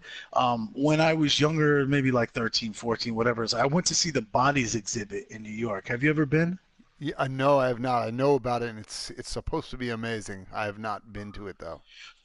Yeah, so the basic premise of it is a bunch of people in China have donated their bodies to like really be dissected and displayed throughout this exhibit that is put across the world, so that you can find versions that are just like muscles, right? And this is the version of the body that's like looking at the bone structure, and this is the body that's looking at like the tissue and everything like that. So you're seeing like, and it's somebody's actual body, like actual cut open and preserved, right? That's incredible. So you can so it might be like somebody with that, like if you're looking at muscle, they've cut a muscle in half and bisected it so that you can look at it and be like, oh fuck, that's where like a tendon is in relation to this. That's and intense. Wow, you went to 13? Was that a bit too much? No, in fact, it made me really, really comfortable with like gore, or like gore in the sense that, like, a lot of people are scared, like when they see blood, they it freaks them out, or when they see like a bone popping out of like somebody's, like you ever watch somebody like break their leg really bad or like rip something compound fracture. I know once I saw that exhibit and I was able to like, it really struck a chord with me that, we just kind of, what's the best way to put this? The human body is like a robot. It's like a car. Everything has a purpose. For the, so unless you're arguing like wisdom teeth or tonsils or whatever, right?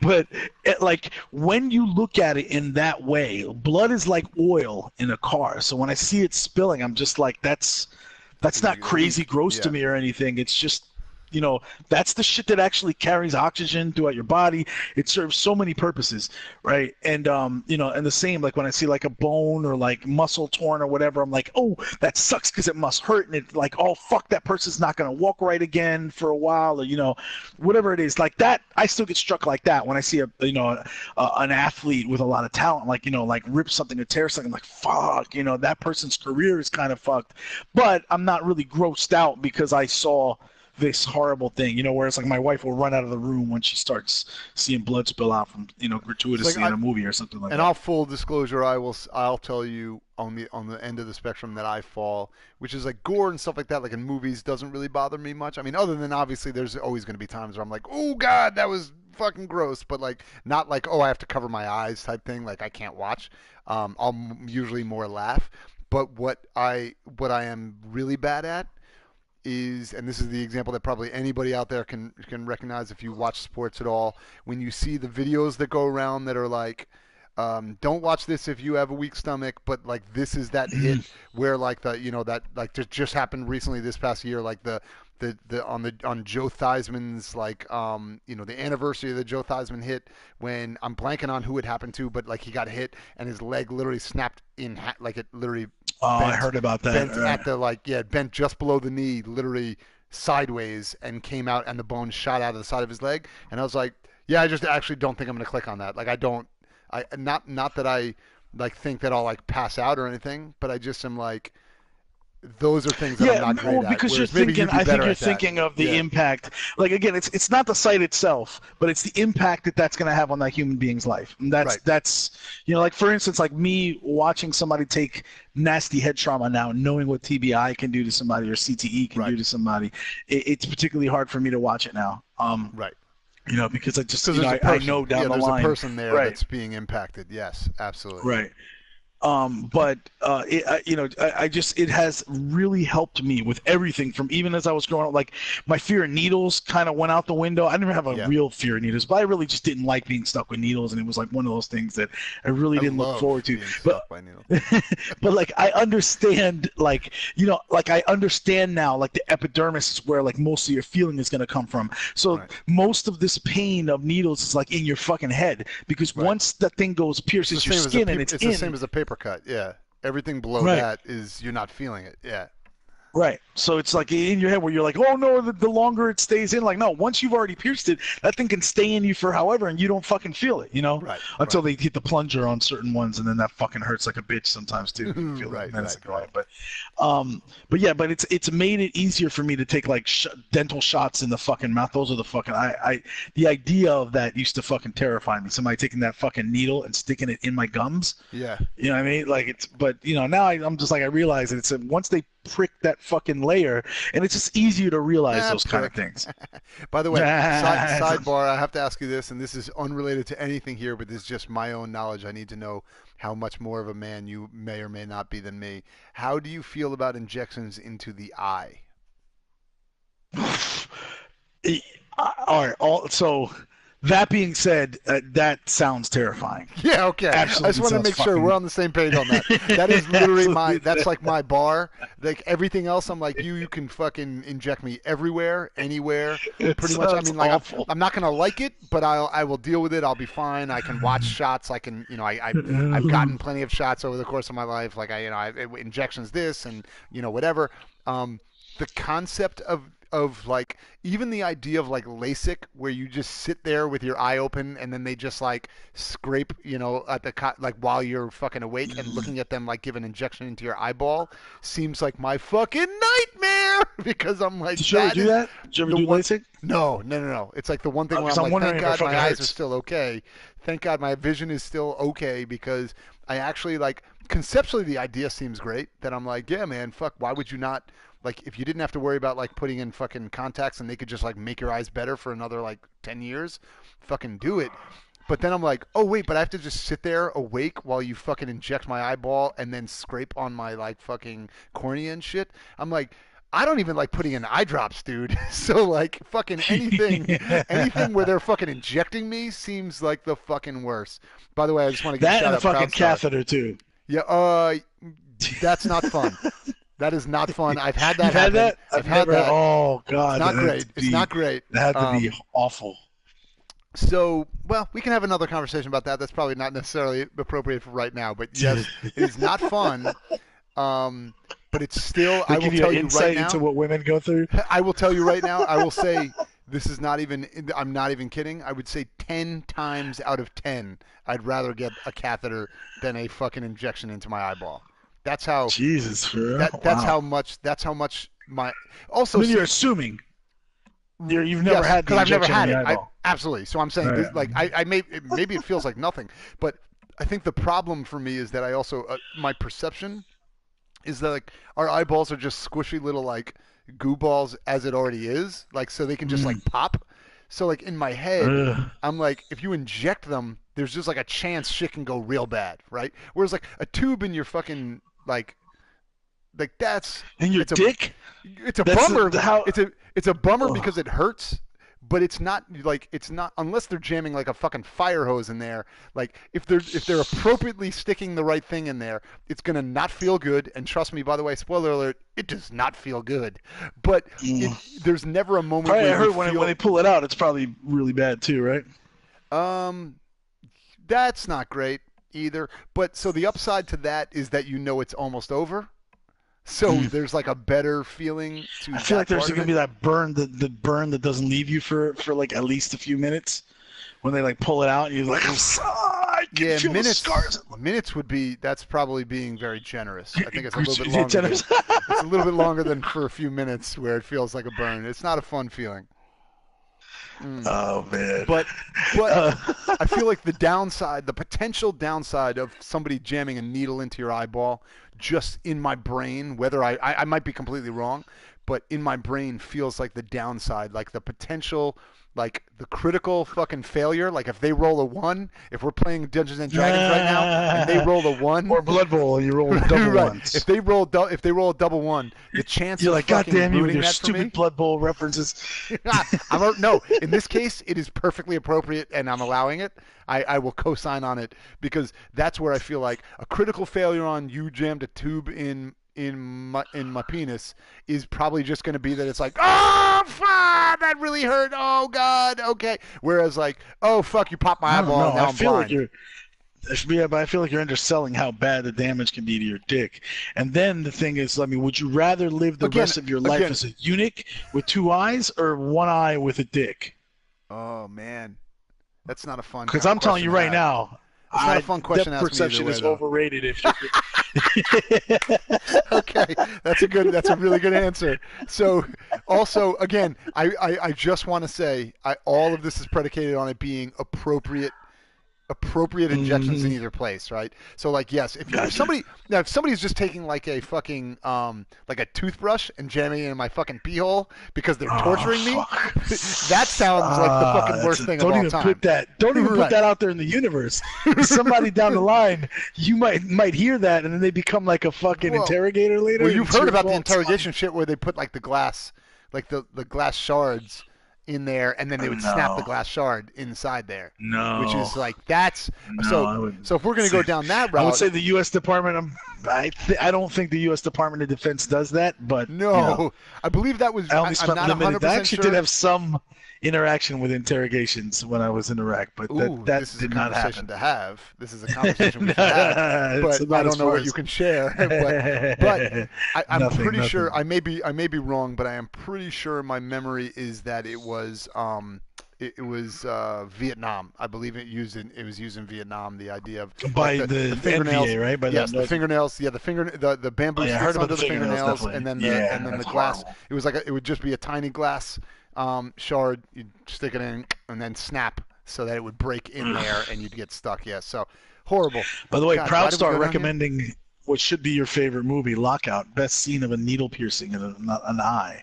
Lockout. On purpose. Fuck, I don't know if I want to watch this movie at all. No, you probably don't. That sounds my guess. fucking like a nightmare to me. Why would you watch this also, movie? Proudstar says mouth pain is the worst ever, Yeah. just his opinion, but his sensei taught him how to reset bones and joints before he would teach him how to fight. That's dope. That's a good sensei. That's like, yeah, cool. It's like my girl wanted me to put together my wife wanted me to put together a fucking boxing workout one time, right? I told her I'm not doing that fucking bullshit ass like CKO kickboxing bullshit where they're like, hey, you know, just to make you feel like you can kick ass and then you go and get in a real fight and you get fucked up. Right. So, you know, like anybody that would teach you, you know, combat or, you know, hand-to-hand combat, the first thing I made her like, you know, center on was like steps. You're gonna learn how to step properly. Step left, step right, step right. And that just sounds so basic for most people. And she fucking hated every minute of it. And ended up fucking walking out of the room on me. She said, I just want to kick something.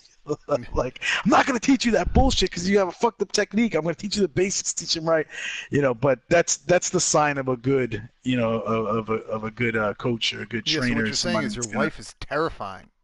She's like, why aren't you teaching me how to beat people's asses? Like, oh, yeah, Jesus, honey, relax. Step. I didn't sign up for stepping left and right and all that shit. Yeah. We used to have a joke, and the Marine Corps has a mandatory martial arts program, which is like a mixed martial arts. So you have to learn that when you're in. And like, those are the first things they teach you: how to properly step left, step right, like your footwork, and then how to fall properly. Right. So there's like a running joke that when you're like a fucking you know, tan belt, which is the basic belt, they're like, you know, you go out and pick a fight in a bar, you're like, oh, I'm a fucking tan belt, and the first you step left, step right, step forward, step back, and then fall to the ground, and smack the ground when you go down. Like, that's right, back the fuck up, bitch. That's amazing. That sounds good to me. I might have to check this out. By the way, Proudstar, I have to ask this: is Lockout the Guy Pearce movie? with super hot Maggie Grace, who I loved. She's the best from Lost. I loved her. And Peter Stormare. I just want to make sure I'm looking at the right movie because this one looks vaguely familiar to me. Yes, it is. Okay, this looks familiar to me, so I don't know if it's familiar just because I remember when it came out, and this is like, I think it's like 5 or 6 years ago, something like that. I can look. Let's see. I think it is 2012. Yes. So okay, perfect. So I don't know if it's familiar because I just remember seeing like the trailer and shit, but like reading about it seems familiar. So maybe I saw that movie. Maybe that's the movie that fucking made me hate eye piercing. Yeah, like I don't something know. that's like you don't even remember. Maybe you're bringing this back up. Now I'm going to freak out tonight, and I'm going to have fucking nightmares. I'm going to wake up, and you're never going to be able to get me to do another podcast because I'll be like, no, my eyes.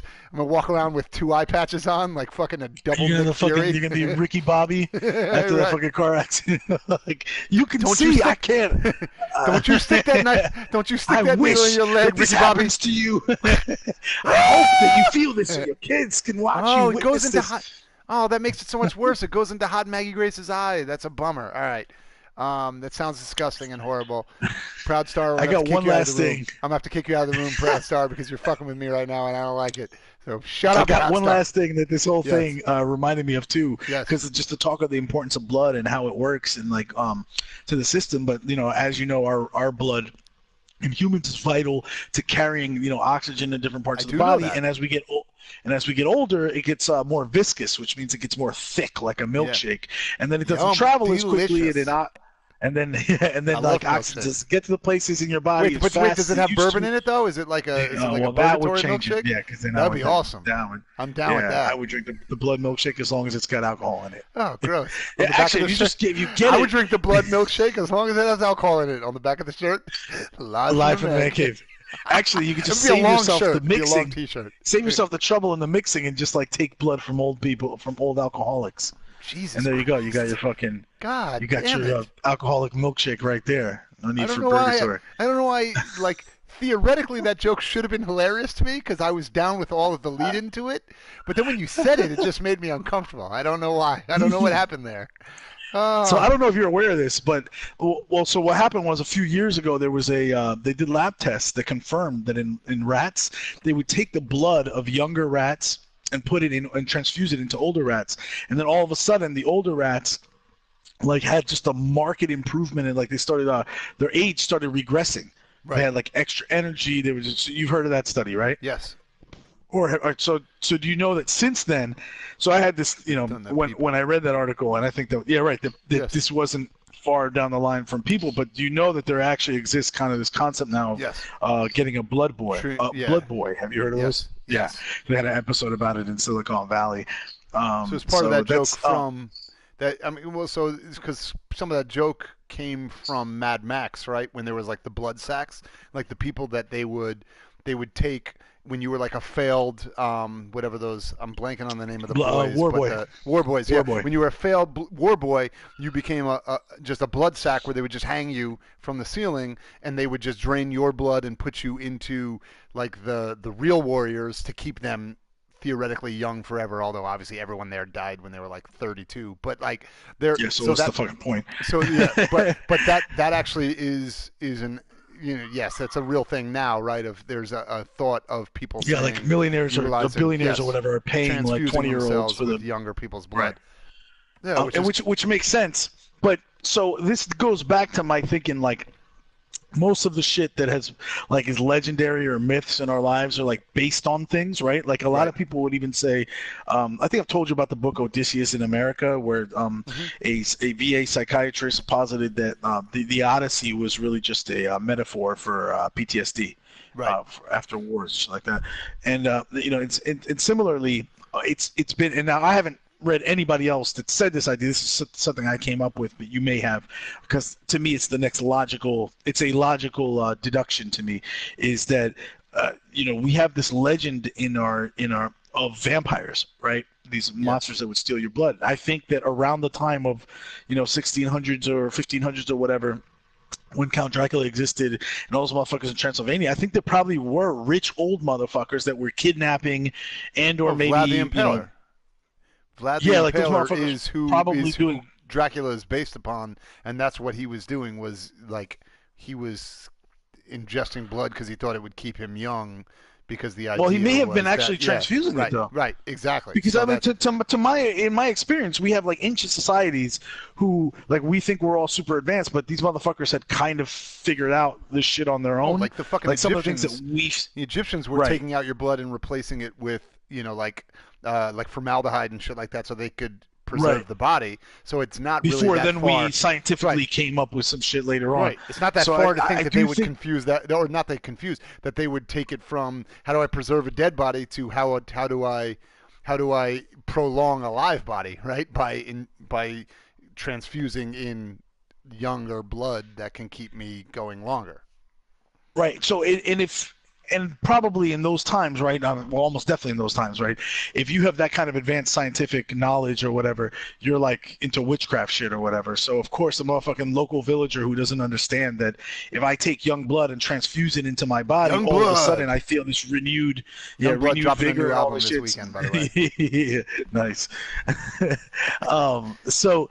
That is my theory is that vampires were real in the sense that they were fucking wealthy older dudes who could afford to either pay or kidnap and keep prisoner in their castle victims who they would take blood from and transfuse it with their own, remain young that way.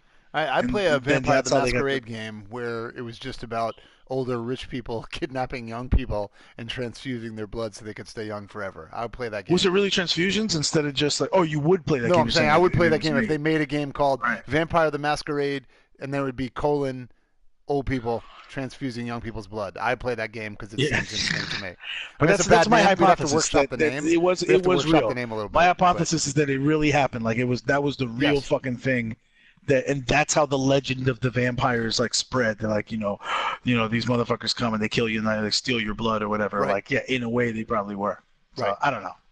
This is where I'm at. I think there is some truth to that already because we know of the concept of like I said, Vlad the Impaler doing shit like that already, like transfusing blood. You said he was drinking it though, right? I mean, no, he was ingesting. I was saying, but he was. There were multiple things he was doing. There was removal and there that's was maybe the legend of the people who didn't understand it said he was ingesting it, and when in reality he was probably transfusing it. Yeah. Right.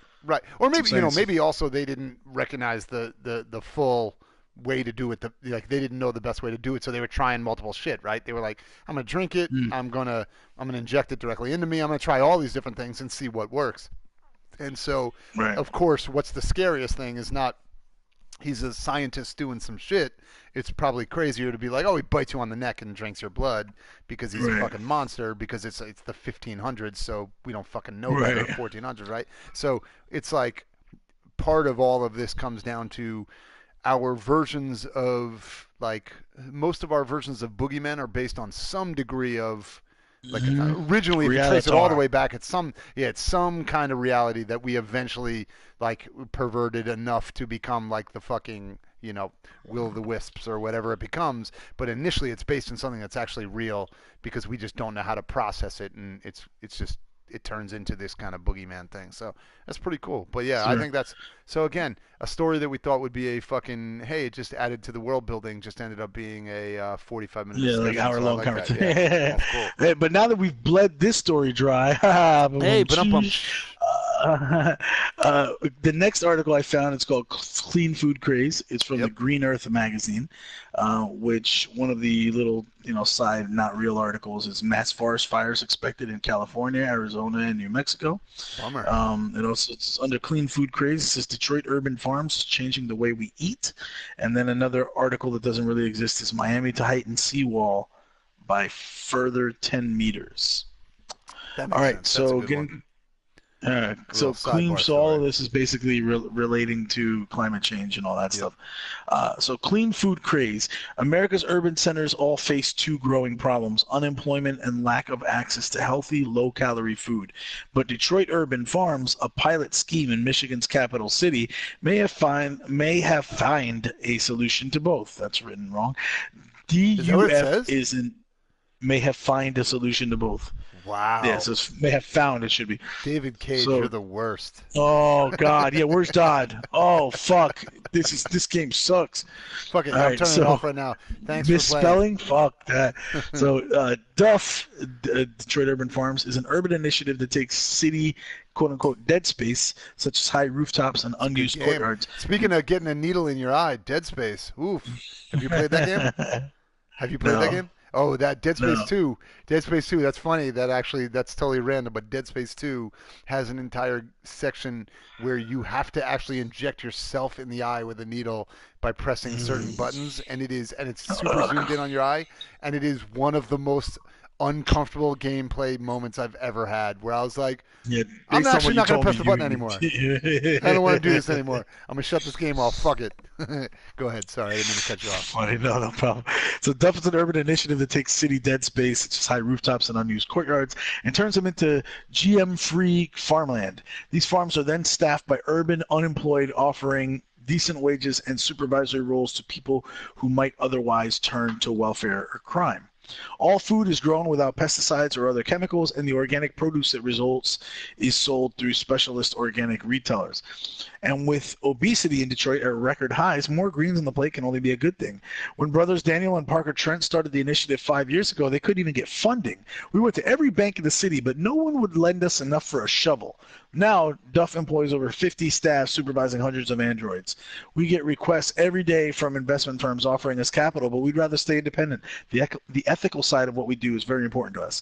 If it means fewer unemployed and better quality food on the table, who could object? So that's what something like this exists kind of in Newark, New Jersey. Yeah.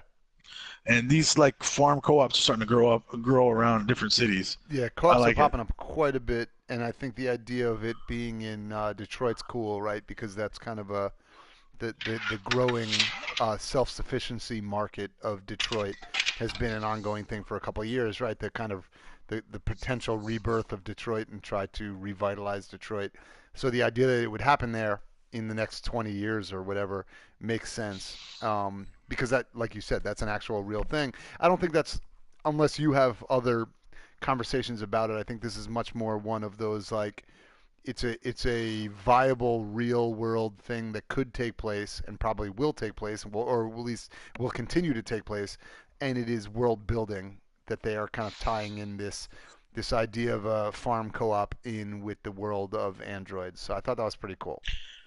Yeah, if anything, the only rabbit hole that I take on this is just the like we said, this whole magazine seems to be chock full of items that kind of relate to the danger of climate change and what it is doing to the world, 20 years down the line or whatever. And something scary I just watched. Watch a clip from the Joe Rogan podcast last night. And there was a dude on there like freaked him out because he was like, this guy was an expert in climate change or whatever, and he was saying that what's really fucking scary, and I don't know if you're aware of this, but he's like, viruses can get trapped in ice, right? Yeah, so ice can preserve. Have you heard about this? Yeah. So like ice can preserve. Yeah, they can survive they can survive frozen because it slows them down and basically puts them dormant. And they can survive frozen for, in perpetuity for at least a shitload of time. So if the ice starts defrosting, then so if you have global warming and ice starts freezing and starts defrosting with these viruses that have been there from a shitload of time ago. You have the return of the Spanish flu. Exactly, yeah. These diseases, the fucking Black Death that we thought were gone, or some shit that we don't even know about, right? Something that's been there from from the dinosaur era and shit like that. Yeah, be like, hey, I'm back. Like, what's up? And we're not ready for that shit. I mean, that could be wipe most of the population out real fast. So yeah, it just like this. I think it's been Alexandria Ocasio-Cortez who's been saying like, if you are, she was like, there's a third like when usually we think of like climate change deniers and climate like people that are like about in favor of like doing something now, but if you're one of those people in the middle, like she's like the climate change, what did she call it? Apathetic people, or like, where you're just like, yeah, I agree, we got to do something about it, but we'll worry about that later. I don't give a fuck about it right now. She's like, you're just as bad as the climate change deniers because this is such a fucking emergency at this point. Well, if you're not part of the solution, you're part of the problem, right? Yeah, like at this rate, if you're like, yeah, I'm down to do something about it, but let's worry about it later. You're just as bad as the dude that's saying let's not worry about it at all, because in 20 years, this is gonna make a huge fucking impact. Because I think because too late. the fact that we have already recognized that this is not like a, in the past the people that were against it were always kind of would lean on the idea that, well, this will be an issue like in 150 years, and so like it's like your children. Right. And in the meantime, I want to keep making money, for my fucking. So fuck that. Like I'll let your children's children figure it out, but I want to keep maximizing my money. And now that we're like, no, dude, like in the next like 30 years, there's going to be like cities that are underwater that that are not right now. So it's like these are things that like before most of us that are alive will be dead, this will be an issue that we have to deal with, right? So it's a very different situation than we initially thought it was, when we could, even if you kind of thought maybe it should be dealt with, like if you were like the climate apathetic people, right? Where you were like, apathetic is not an option anymore because that's like a thing that's going to be during your lifetime. So it's like, usually if you were apathetic, it was because you were like, we can put it off because there's going to be some crazy technology in the next 100 years, and they'll probably figure out how to solve the problem, and I'll be long dead, so it won't matter, and they will have been like, I'll just press my magical button and it'll fix it. It's like, no, dude, it's probably going to be fixed when we're on like the iPhone 12. So like, if the iPhone 12 is out and we have fucking this being a problem where cities are being buried underwater, we're probably not going to have this magic to solve the problem that you're hoping there will be, which is kind of cool. Which, by the way, sidebar, I'm going to throw this to you, dude, and also to anyone else out there who's listening, but a book that I'm reading right now, which is kind of incredible. It's not specific to climate change as an issue, but it is just about the idea of long-term kind of like extinction level events. It's called The Sixth Extinction. So the book is basically about the idea that there are 5 major extinctions that have taken place over the course of that we're aware of over the course of like Earth's history, right? Obviously one of them, the most famous one being the Spanish flu. No, it's like going back to like shit with like the dinosaurs and stuff like that. So it's like straight up, it's like it's extinction level events. Oh, where not of the happen. human race. Gotcha. No, of like where I mean, there's some shit in there that's actually terrifying. Where there's like an extinction level event that took place where it was like, I think it is 85 to 87% of all living things on the planet were wiped out at some point. I mean, this is obviously going all the way back to like prehistory, whatever. But they're like, it was like one bad day away from literally eradicating life on Earth and turning Earth just into like the moon, just turning it into a rock. And we were lucky that a couple of like a couple of species of like bacteria and shit survived. And that ultimately led to like humanity being alive on this planet. And so it's kind of this interesting story that lets you realize like how easily this shit can go wrong. And then the whole book is about the idea of that we are currently living in we're heading towards the 6th extinction, which would be the next big version of human-led extinction, right? Because up to this point, it's all been the planet's kind of, shit's happened because of whether it's a meteor or because of whatever, blah, blah, blah. And because we're creating all these things that are happening, it's talking about, well, the 6th extinction is coming pretty soon. And it's pretty scary. Like, if you don't believe in any of this, like, stuff, this story, which is all based within, I mean, obviously science to some degree, anyone can say they don't believe in it, but that's fine. But it's like, it's giving you examples of how close we are getting to how tenuous our relationship is with the planet right now, and like shit could go bad really quickly and pretty catastrophically. So I recommend the book because it's super interesting, but it also gives you a much better perspective on when people say like, hey, maybe we should like try to reduce our like CO2 emissions and shit like that. You're like, yeah, maybe it's probably worth it because like I want my kids to grow up on a planet that is living and not destroyed. And even if you're like even if you don't give a shit about other people, like your kids or whatever, like this is gonna happen during your lifetime, right? Yeah, potentially. So you're living through the beginning of it. So like that's the thing that I think people are missing. And this book does a very good job of trying to describe to you is this is not a future problem. This is a current problem that has already started, and we have to determine, do we want to we want to further the problem, make it worse? Do we want to pretend it's going to, go away on its own and let it just kind of run its course? Or do we want to try to make it better?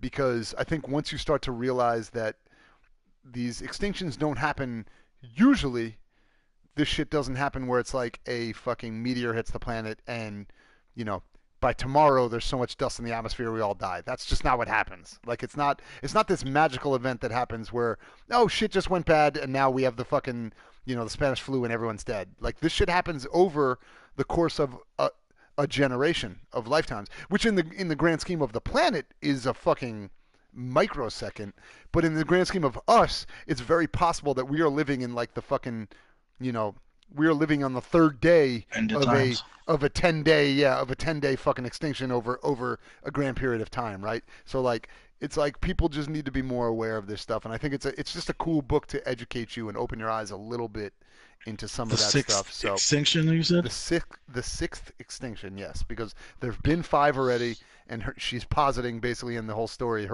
her entire hypothesis is that we are living in the beginning of the 6th, which would be the first one driven by a species on the planet. Everyone else up to this point has been dictated by, kind of a confluence of events kind of happening all at the same time. This would be the first one taking place because of the apex predator on the planet kind of causing this issue to happen. So it's kind of cool. It's fucking crazy, man. Yep. Yo, by the way, what's fucking nuts? I'm sure you've heard about this, but there was a meteor entered the Earth's atmosphere over the Bering Sea. We're just finding out 3 months later. This happened in December, and it blew up over the Bering Sea. This is the biggest, most energetic fireball since the infamous Chelyabinsk fireball, which annihilated itself over the eponymous Russian city back in February 2013.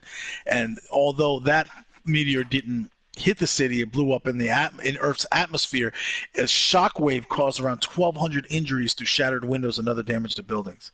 Right. It's fucking nuts, man. Is the fucking craziest thing of all time, because you're having like these, we talked about it in our room a little bit in the Discord channel, which will pop up in here just for you guys to know. Our Discord channel is a great place to come in and just talk about some of the stuff that we, that we're talking about on the podcast, and then other things, just ideas that you guys bring up, and this idea of the meteor that blew up came up in there, and we talked about it. But one of the things that are cool is when you look at this idea of, they talk about these things, that the explosions are like nuclear explosions in our atmosphere, without obviously the nuclear fallout, but in terms of the actual explosion. So you think it blew up in the atmosphere and 1,200 people, you said, right, were injured? Just from like windows blowing out and they were just standing near their window. That would be like a catastrophic fucking issue of like a tornado, right, going through, because your average situation with that is like, 20 people died and like 200 people were injured, right? 1,200 people being injured is fucking crazy, and that shit's just from it blew up in the fucking atmosphere. So it's like this crazy stuff that's happening right now that we're like kind of trying to bury our heads in the sand and act like, it's not gonna happen to us. Guess what? It's fucking happening. It's like this is ongoing. It is how the planet's kind of working itself out. And scary shit. We're paying for it. Yeah, we're living through it. So holy shit. That's another conversation I'll just allude to. Another conversation for another time. But it's fucked up that we are born into this world, and these motherfuckers that like existed before us, or like and got their money from other motherfuckers. Like all of a sudden, I exist in this world, and then I bring my daughter into this world, and these motherfuckers are telling me that they get to fuck up the planet that I'm living on, to a degree where we're all gonna die, and they just get to do it because of some fucking capitalistic money system that they have set up that lets them, do that and fuck the rest of us over. This 1% of people that are like profiting and living like kings, while the rest of us are just standing by going, da-da-da, it's okay. They know what's best. Right. It's fucking makes me angry. But anyway, another conversation for another time. Yep, and we will talk about it. Back to the game. But I will say, I do want to shout out Proud Star's great idea of they should do farm co-ops involving weed in Michigan, since it's legal there now, right? Yes. I'm down with that. I do like that idea. Sign me up. All right, so getting back to the Right. actual game now. So yes, I found the deviant along with 81% of people, and the deviant attacked me. Right. 81% of people, Right. and then I removed the knife from my hand along with 78% of people, and I recovered the bio component. But whatever that unlock under deviant attacks was, you did not do that. I did not. Right, that was I'm imagining that looks like you I did. fuck up That looks like you Connor died. dies. Yeah, that looks like you died because that leads to an end game scenario as well. So thank God. So it's funny because when you go back, remember when it was happening, it was like I was silent, and then I apologized after. I was like, "Hey, sorry to anyone who's watching this. Sorry that I was just silent because I got fucking super intense." All right. This makes me feel like my silence and intensity was fucking well founded because Justified, if Connor yeah. died. Yeah, if Connor died, I would have been fucking heated. I mean, Like, he I might would have been died. really upset. Yeah, Might have so died. it looks like he that's shut the an fuck outcome. up pretty bad. Yeah. Well, well, I guess we're gonna find out. You're right. We're gonna find out if that happened. So, all right, let's move on. So, remove biocomponent, chase deviant. Yep. I did that. So there was I another chased- thing I where did you that didn't as chase well. him, I guess. But it's weird because Right. it's not a percentage. So I don't know why it doesn't show you like, oh, 80% of people chased him and 10% didn't. Maybe that could be some people recover the bio. No, because if you recover the biocomponent, you didn't die. So I wonder what that is. Actually, that's interesting to me to know what that is. Maybe there was You another just thing chose you could not have to done. fucking follow him out of the room. Yeah, maybe you just sat in the fucking room and just fucking were just like, yo, Fucking Hank, get in cried here in and the help me out. corner. Right. Or maybe there was an option to like talk to the robots. Maybe you could have gotten up and talked to them. Yo, what the fuck was you guys doing? I was getting fucked up over here. So protect Hank. 33% of people protected Hank. Proud Stars is the same as us right now. So 33% of people protected Hank. What did you do? When I was chasing the deviant, you said protect Hank. I drew my gun. I was 25%. Oh wow. Okay, that's interesting. Again, I was trying to play it like I thought Connor would, and Connor is mission first. Right. So I drew my gun. So mine at that point, okay, so Proud Star protected Hank as well. So mine at that point was more that, so that felt, so part of that was it was a knee-jerk reaction, right? Right. So full disclosure, that was probably that was a CraigMakk reaction to, I don't know if that is 100% a Connor thing or not, where although in my defense, part of this is that I have felt like Connor has expressed concern over their relationship enough that he's like, he gets bummed out when they're not cool, even when it's not me it's not like CraigMakk making that decision to say I'm upset that we're not cool. Like in the moments where he just voices his own opinion, he has established that it bothers him that they're not close. So in that moment, I felt like that was like a real moment for Connor to kind of start to develop a degree of deviancy. Would be that he would be like, all right, this is my guy. Like part of it is that I am, yes, part of my mission. So CraigMakk is hoping that he becomes deviant. You're telegraphing that. Not hoping. I'm not hoping at all. I'm saying this felt like a moment where if he was going to go deviant, he would, right? Or he could start to, A. B, part of him in support of your argument was that I'm like, his goal is to save, is to solve this case. And in my mind, I believe that Connor would believe that Hank is an integral part to that mission, right? Now, it's funny because that goes counter to the initial thing that happened in the beginning when Amanda straight up said, like, don't let anyone get in your way, including Hank, just solve the mission. And the reason why my reaction actually makes sense with that, because I even made a comment about when that happened, and I was like, oh, that seems weird that she would say that, because my my iRobot mentality of like, robots always, even these sentient robots always putting like, rule 1 is always protect humans first, right? Rule 2 is don't do anything that will put, humans at risk. And rule 3 is if in question any of the other ones, see rule 1, right? That kind of thing. So it makes sense that my version of Connor would be like, no, because the way to solve the case is to keep Hank alive. So, or is to have Hank be part of the case. So that's why, like, I perceive that he would react that way. So that's my kind of 1 and 2, and then my third reason is that that was just a CraigMakk response that I was like, oh no, fuck it, he's my buddy cop. Like, I have to keep that dude alive. So like, yeah, you'd be pretty bummed if he died. Yeah, I would have been bummed out if Hank died. Now I'm gonna be really bummed out if Connor died. But right. So I feel good about that. Like, I don't feel like I broke character on that decision. Although knowing that an option was to draw the gun, I also feel like your decision makes sense to me as well. That seems like a very only 25% of people went with me on that though. Right. So I wonder what the third one was, because obviously it's 25-33, and then the remainder would have been people that fucking just did nothing, just let and them remember though, I mean, only 78% it's only of people. 78. You're right. Yep. So it's not that much. It's split down to about the same as yours then at that point, of a third option of maybe people that just let them get away or something like that. Right. All right. Cool. All right. So let's see from there on mine. So there is a top split and a bottom split, and mine split to Deviant shoots Connor. What was yours? Mine was shoot Deviant. And so mine was 25%. Wow. So 100% of the people that protected Hank died. So that was just, that had to happen. There was no option for it to go a different way, because it's 33 and 33. And then there's the option that goes down here. So you didn't see any of this stuff down here, correct? Hold on a second, because I'm looking at it. So my draw the gun went all the way to the bottom, where it said shoot Deviant, 25%. Oh, so you did see this stuff down here. Yeah, so the stuff at the very bottom. So if you go back to where mine was draw gun, so it's chase Deviant, and then mine was draw gun, and then that fork down there leads to shoot Deviant. Out of those, so you've got 3 locks, right? Right. You got the big lock at the bottom, you got the little one to top it, and no, go back down. Mm-hmm. So, all right, so you got those 3 locks. So the one that leads to the other 2 locks is shoot Deviant. That was 25%. Right. And there was like a little lock up top, and then another lock at the bottom. The big lock is the one where mine ended, and that was massacre prevented.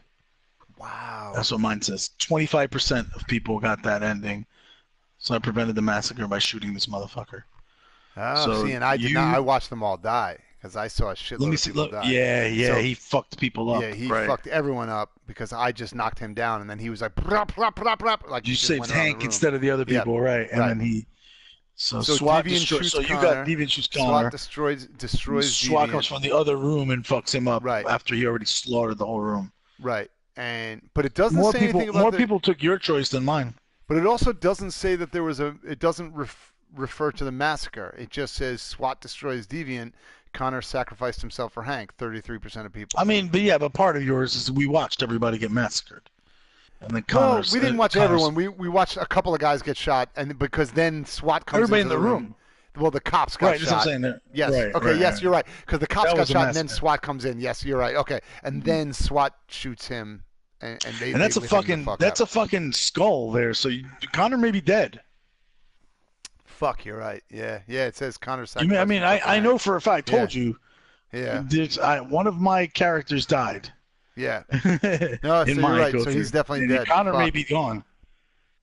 He's not definitely dead, but he may be gone. I mean, no, that's the first time I've ever seen one with a skull. So yeah, and it says Connor sacrificed himself for Hank, which. Fick. I don't want to play this game anymore. 13% ABV gets Connor. Never do that again when you're playing a character you want to live. Damn it.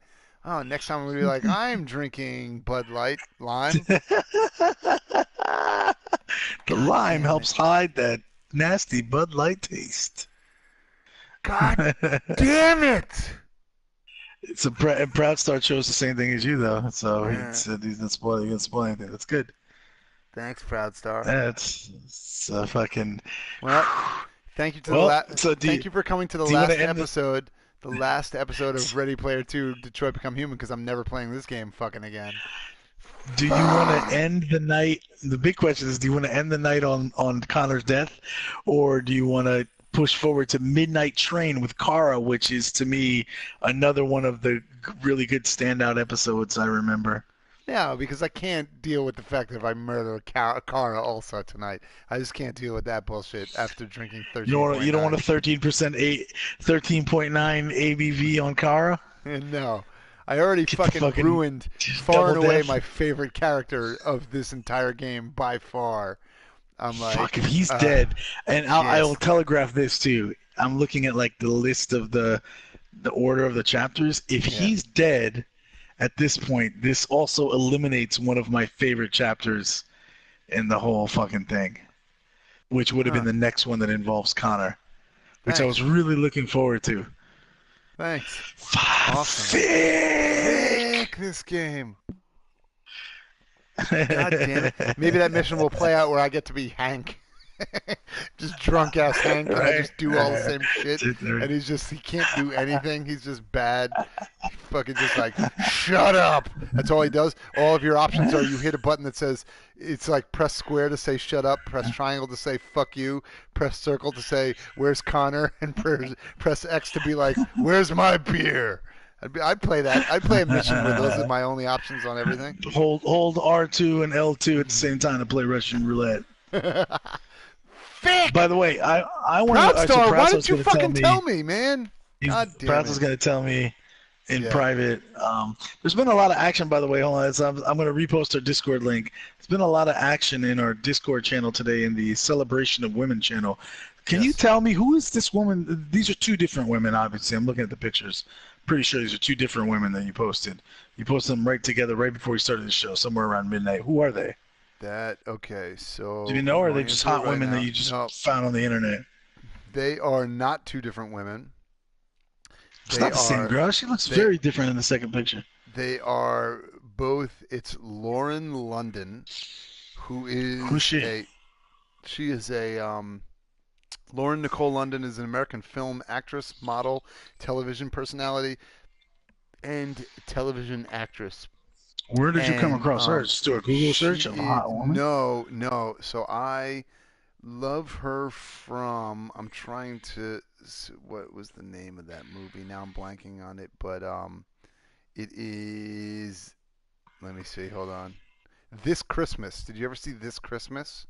Yes, definitely. Like 2007. That's a really good movie. Yeah. It's a very good movie, a very good Christmas movie, and I think it's also, I mean, whatever, we can go down a rabbit hole. I do remember her from that. I think it's cool. Yeah, she's amazing. So it is it's a good version because so many Christmas movies are like, hey, look, it's a white family, right? So the idea of making a movie that is an alternative version of that, where you get to see like other people can enjoy Christmas like in a very different way and also be very much the same, right?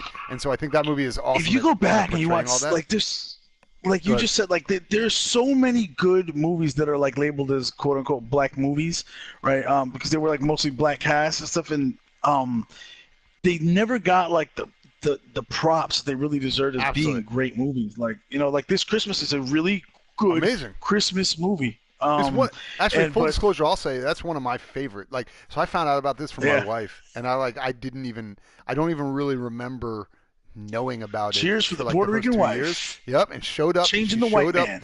And she fucking showed me that. She was like, "Yo, let's watch this movie." And I don't know if she had seen it already or if she was just like interested. I saw it in the theaters. Like, check it out. And so, no, I think I saw it in like 2009.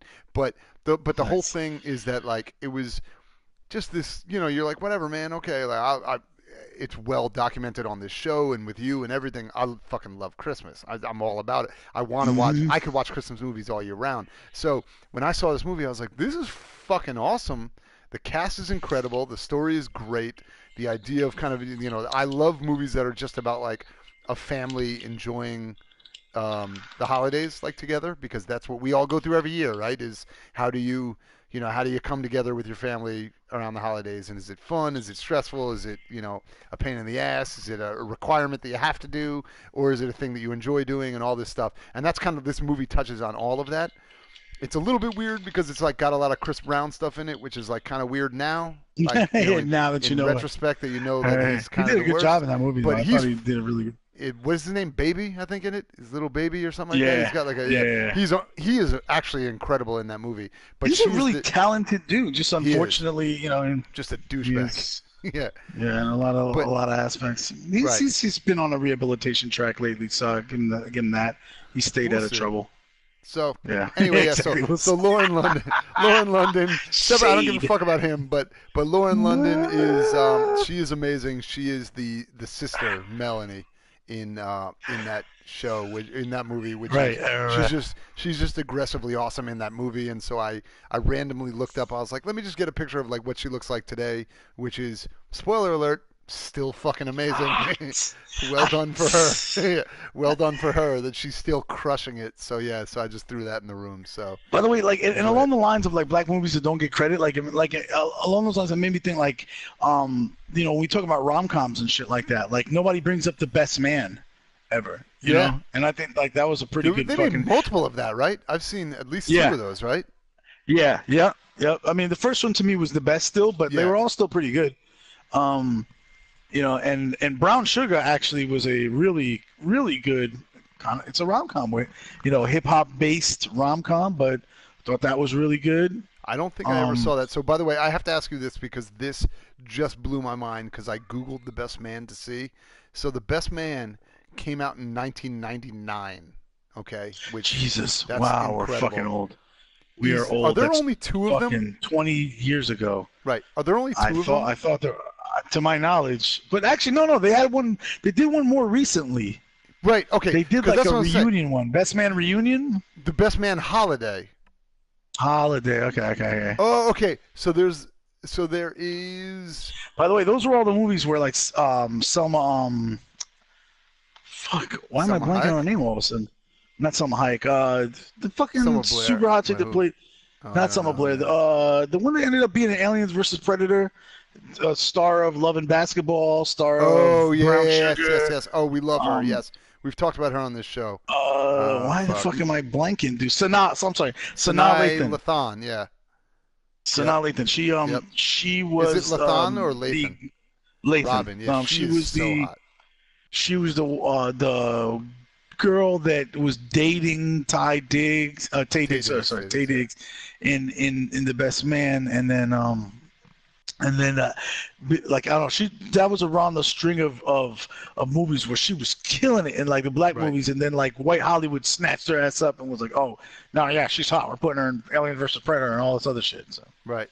Also, by the way, I love that movie because it has Morris Chestnut, who is like from going all the way back to what's it called? I was gonna say it's gonna get weird. Boys in the Hood.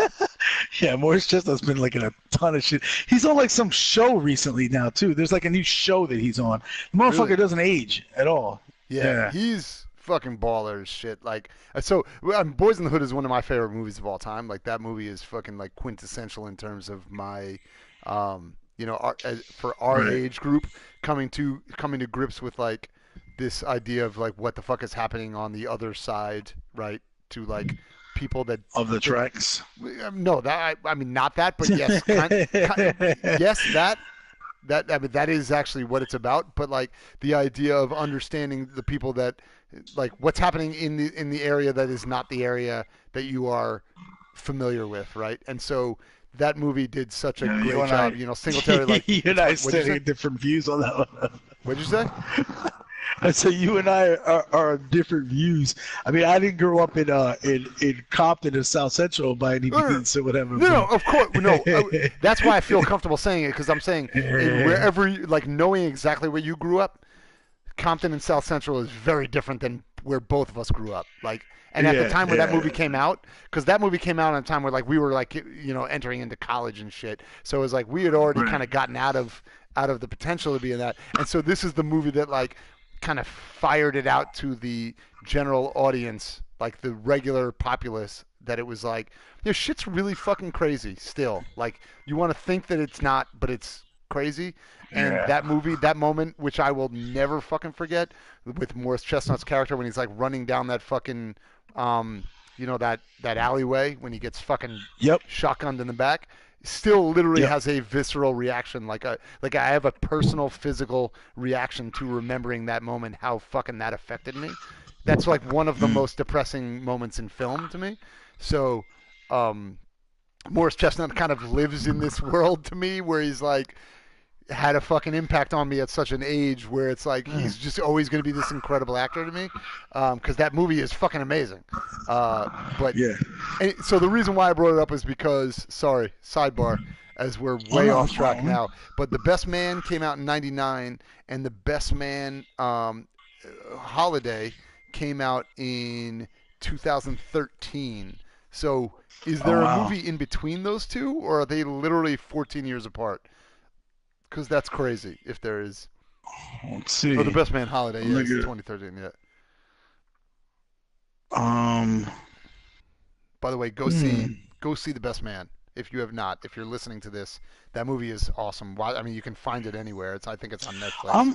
I'm surprised that it's not listed in like in Wikipedia. Like it's there by itself. So even like the sequel,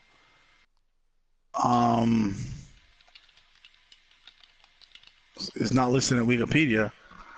Let me see. The Best Man.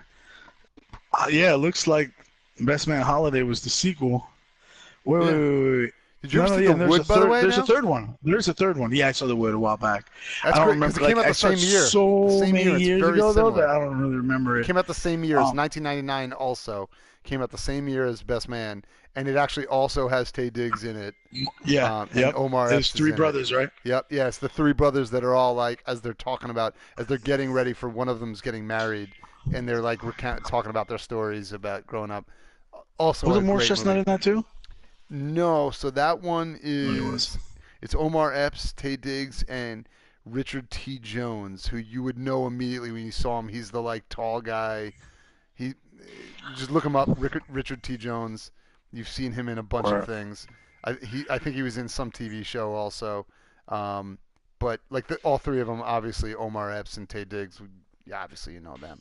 But yeah, it's literally almost the exact same thing. So it got a lot of I don't want to say like flack, but like a lot of shit for like being basically. You know, it's like the idea of when Armageddon came out, and then all of a sudden it was like Deep Impact, and all these movies are happening. Like, why are all these movies happening at the same year about like fucking a meteor hitting the planet or whatever? And then this happened where you're like, The Best Man and The Wood are basically guys about to get married, and he's like hanging out with his family, talking about growing up and whatever. And it also happens to be about a predominantly black cast, so of course people rope them in. But that's a shame. So I'm reading Wikipedia. So it looks like The Best Man Holiday was the sequel 14 years later. So that's it. Yeah, right? That's actually kind of cool. And it kept most of the cast. And then Regina Hall, who we recently talked about, like offline with the Black Monday series. Yes. Yeah, she was in that. And then there's they had a third one, which is going to be The Best Man. There was going to be a sequel to that. So we had Best Man Holiday, and then they announced, where is it? The Universal Pictures in 2014, so the next year after Best Man Holiday came out, they had a third film called The Best Man Wedding, and it was going to be produced. It would be written and directed by the same writer, Malcolm D. Lee, and it was scheduled to be released on April 15, 2016. All right, but then it said with Warner Brothers Barbershop, The Next Cut, which was another Malcolm D. Lee directed film being scheduled for release on the same day, and the scheduling conflicts with the Best Man's ensemble cast, Universal Pictures moved the Best Man Wedding release back to sometime in 2017. But then, only just later that same month, they said, you know what, we're putting it on hold indefinitely. So I don't think it ever came out. That's a bummer. Yeah. So that sucks. I thought, unless it came out recently and it just hasn't been updated. So, by the way, too. Yeah, it's delayed indefinitely. When you had asked about, doesn't that movie also have Morris Chestnut in it?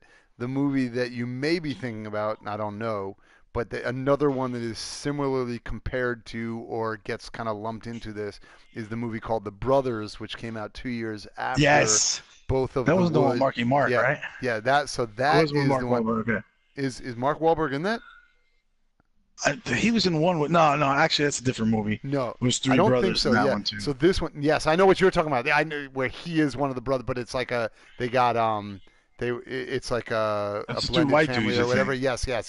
And so one black dude. Yeah, one black dude. This one is like this is Bill Bellamy, D.L. Hughley, Morris Chestnut, Gabrielle Union's in it. But yeah, so I remember that movie. Four Brothers. Yeah. Proudstar just said Four Brothers is the one that you're thinking that was of. Mark Wahlberg. Yes, right. The Brothers is a similar movie where it's about it's like a bunch of brothers that are basically kind of like talking about their remembering their history together, and then, like now that they're older, they're remembering like, hey, well, the first time you had sex and the first time you were your girlfriend and this and that, whatever. Yep. So and that came out 2 years after The Wood and the original Best Man Wedding. So when you kind of look at that, it's like some of these movies kind of get blended together because similar, like the same person's in them and the story is a little bit similar, but they're all pretty good movies. They're all worthwhile watching. I definitely. You have 1,100 movies? 1,100 movies. Jeez. Holy shit, dude. That's a lot of movies. Good for you, Proudstar. Yes. We're having next Man Cave movie night at fucking Proudstar's house. That's what needs to happen. All right, man. There we go. So I feel like we have gone down some fucking a lot of rabbit holes. Maximize the rabbit holes. We have maximized our rabbit hole mentality tonight. But sure, you don't want to check out a midnight train? Dude, you want to kill Kara? Yeah, I could, but it's 2 o'clock. It's 2 o'clock in the fucking morning. All right, I'm gonna kill somebody. Right. But on that note, man, this has been 2 a good o'clock in the morning. I'm gonna kill somebody, and it, on the front of the T-shirt, live from the man cave. I actually want to design that shirt immediately because that would be great. It's 2 o'clock in the morning. I'm gonna kill somebody. It's the best. Oh, live shit. From the man cave. Live from the man cave, dude. This has been a good one. Thank you very much. Oh yeah. Thanks for joining us, Proudstar. Hey man, I am CraigMakk.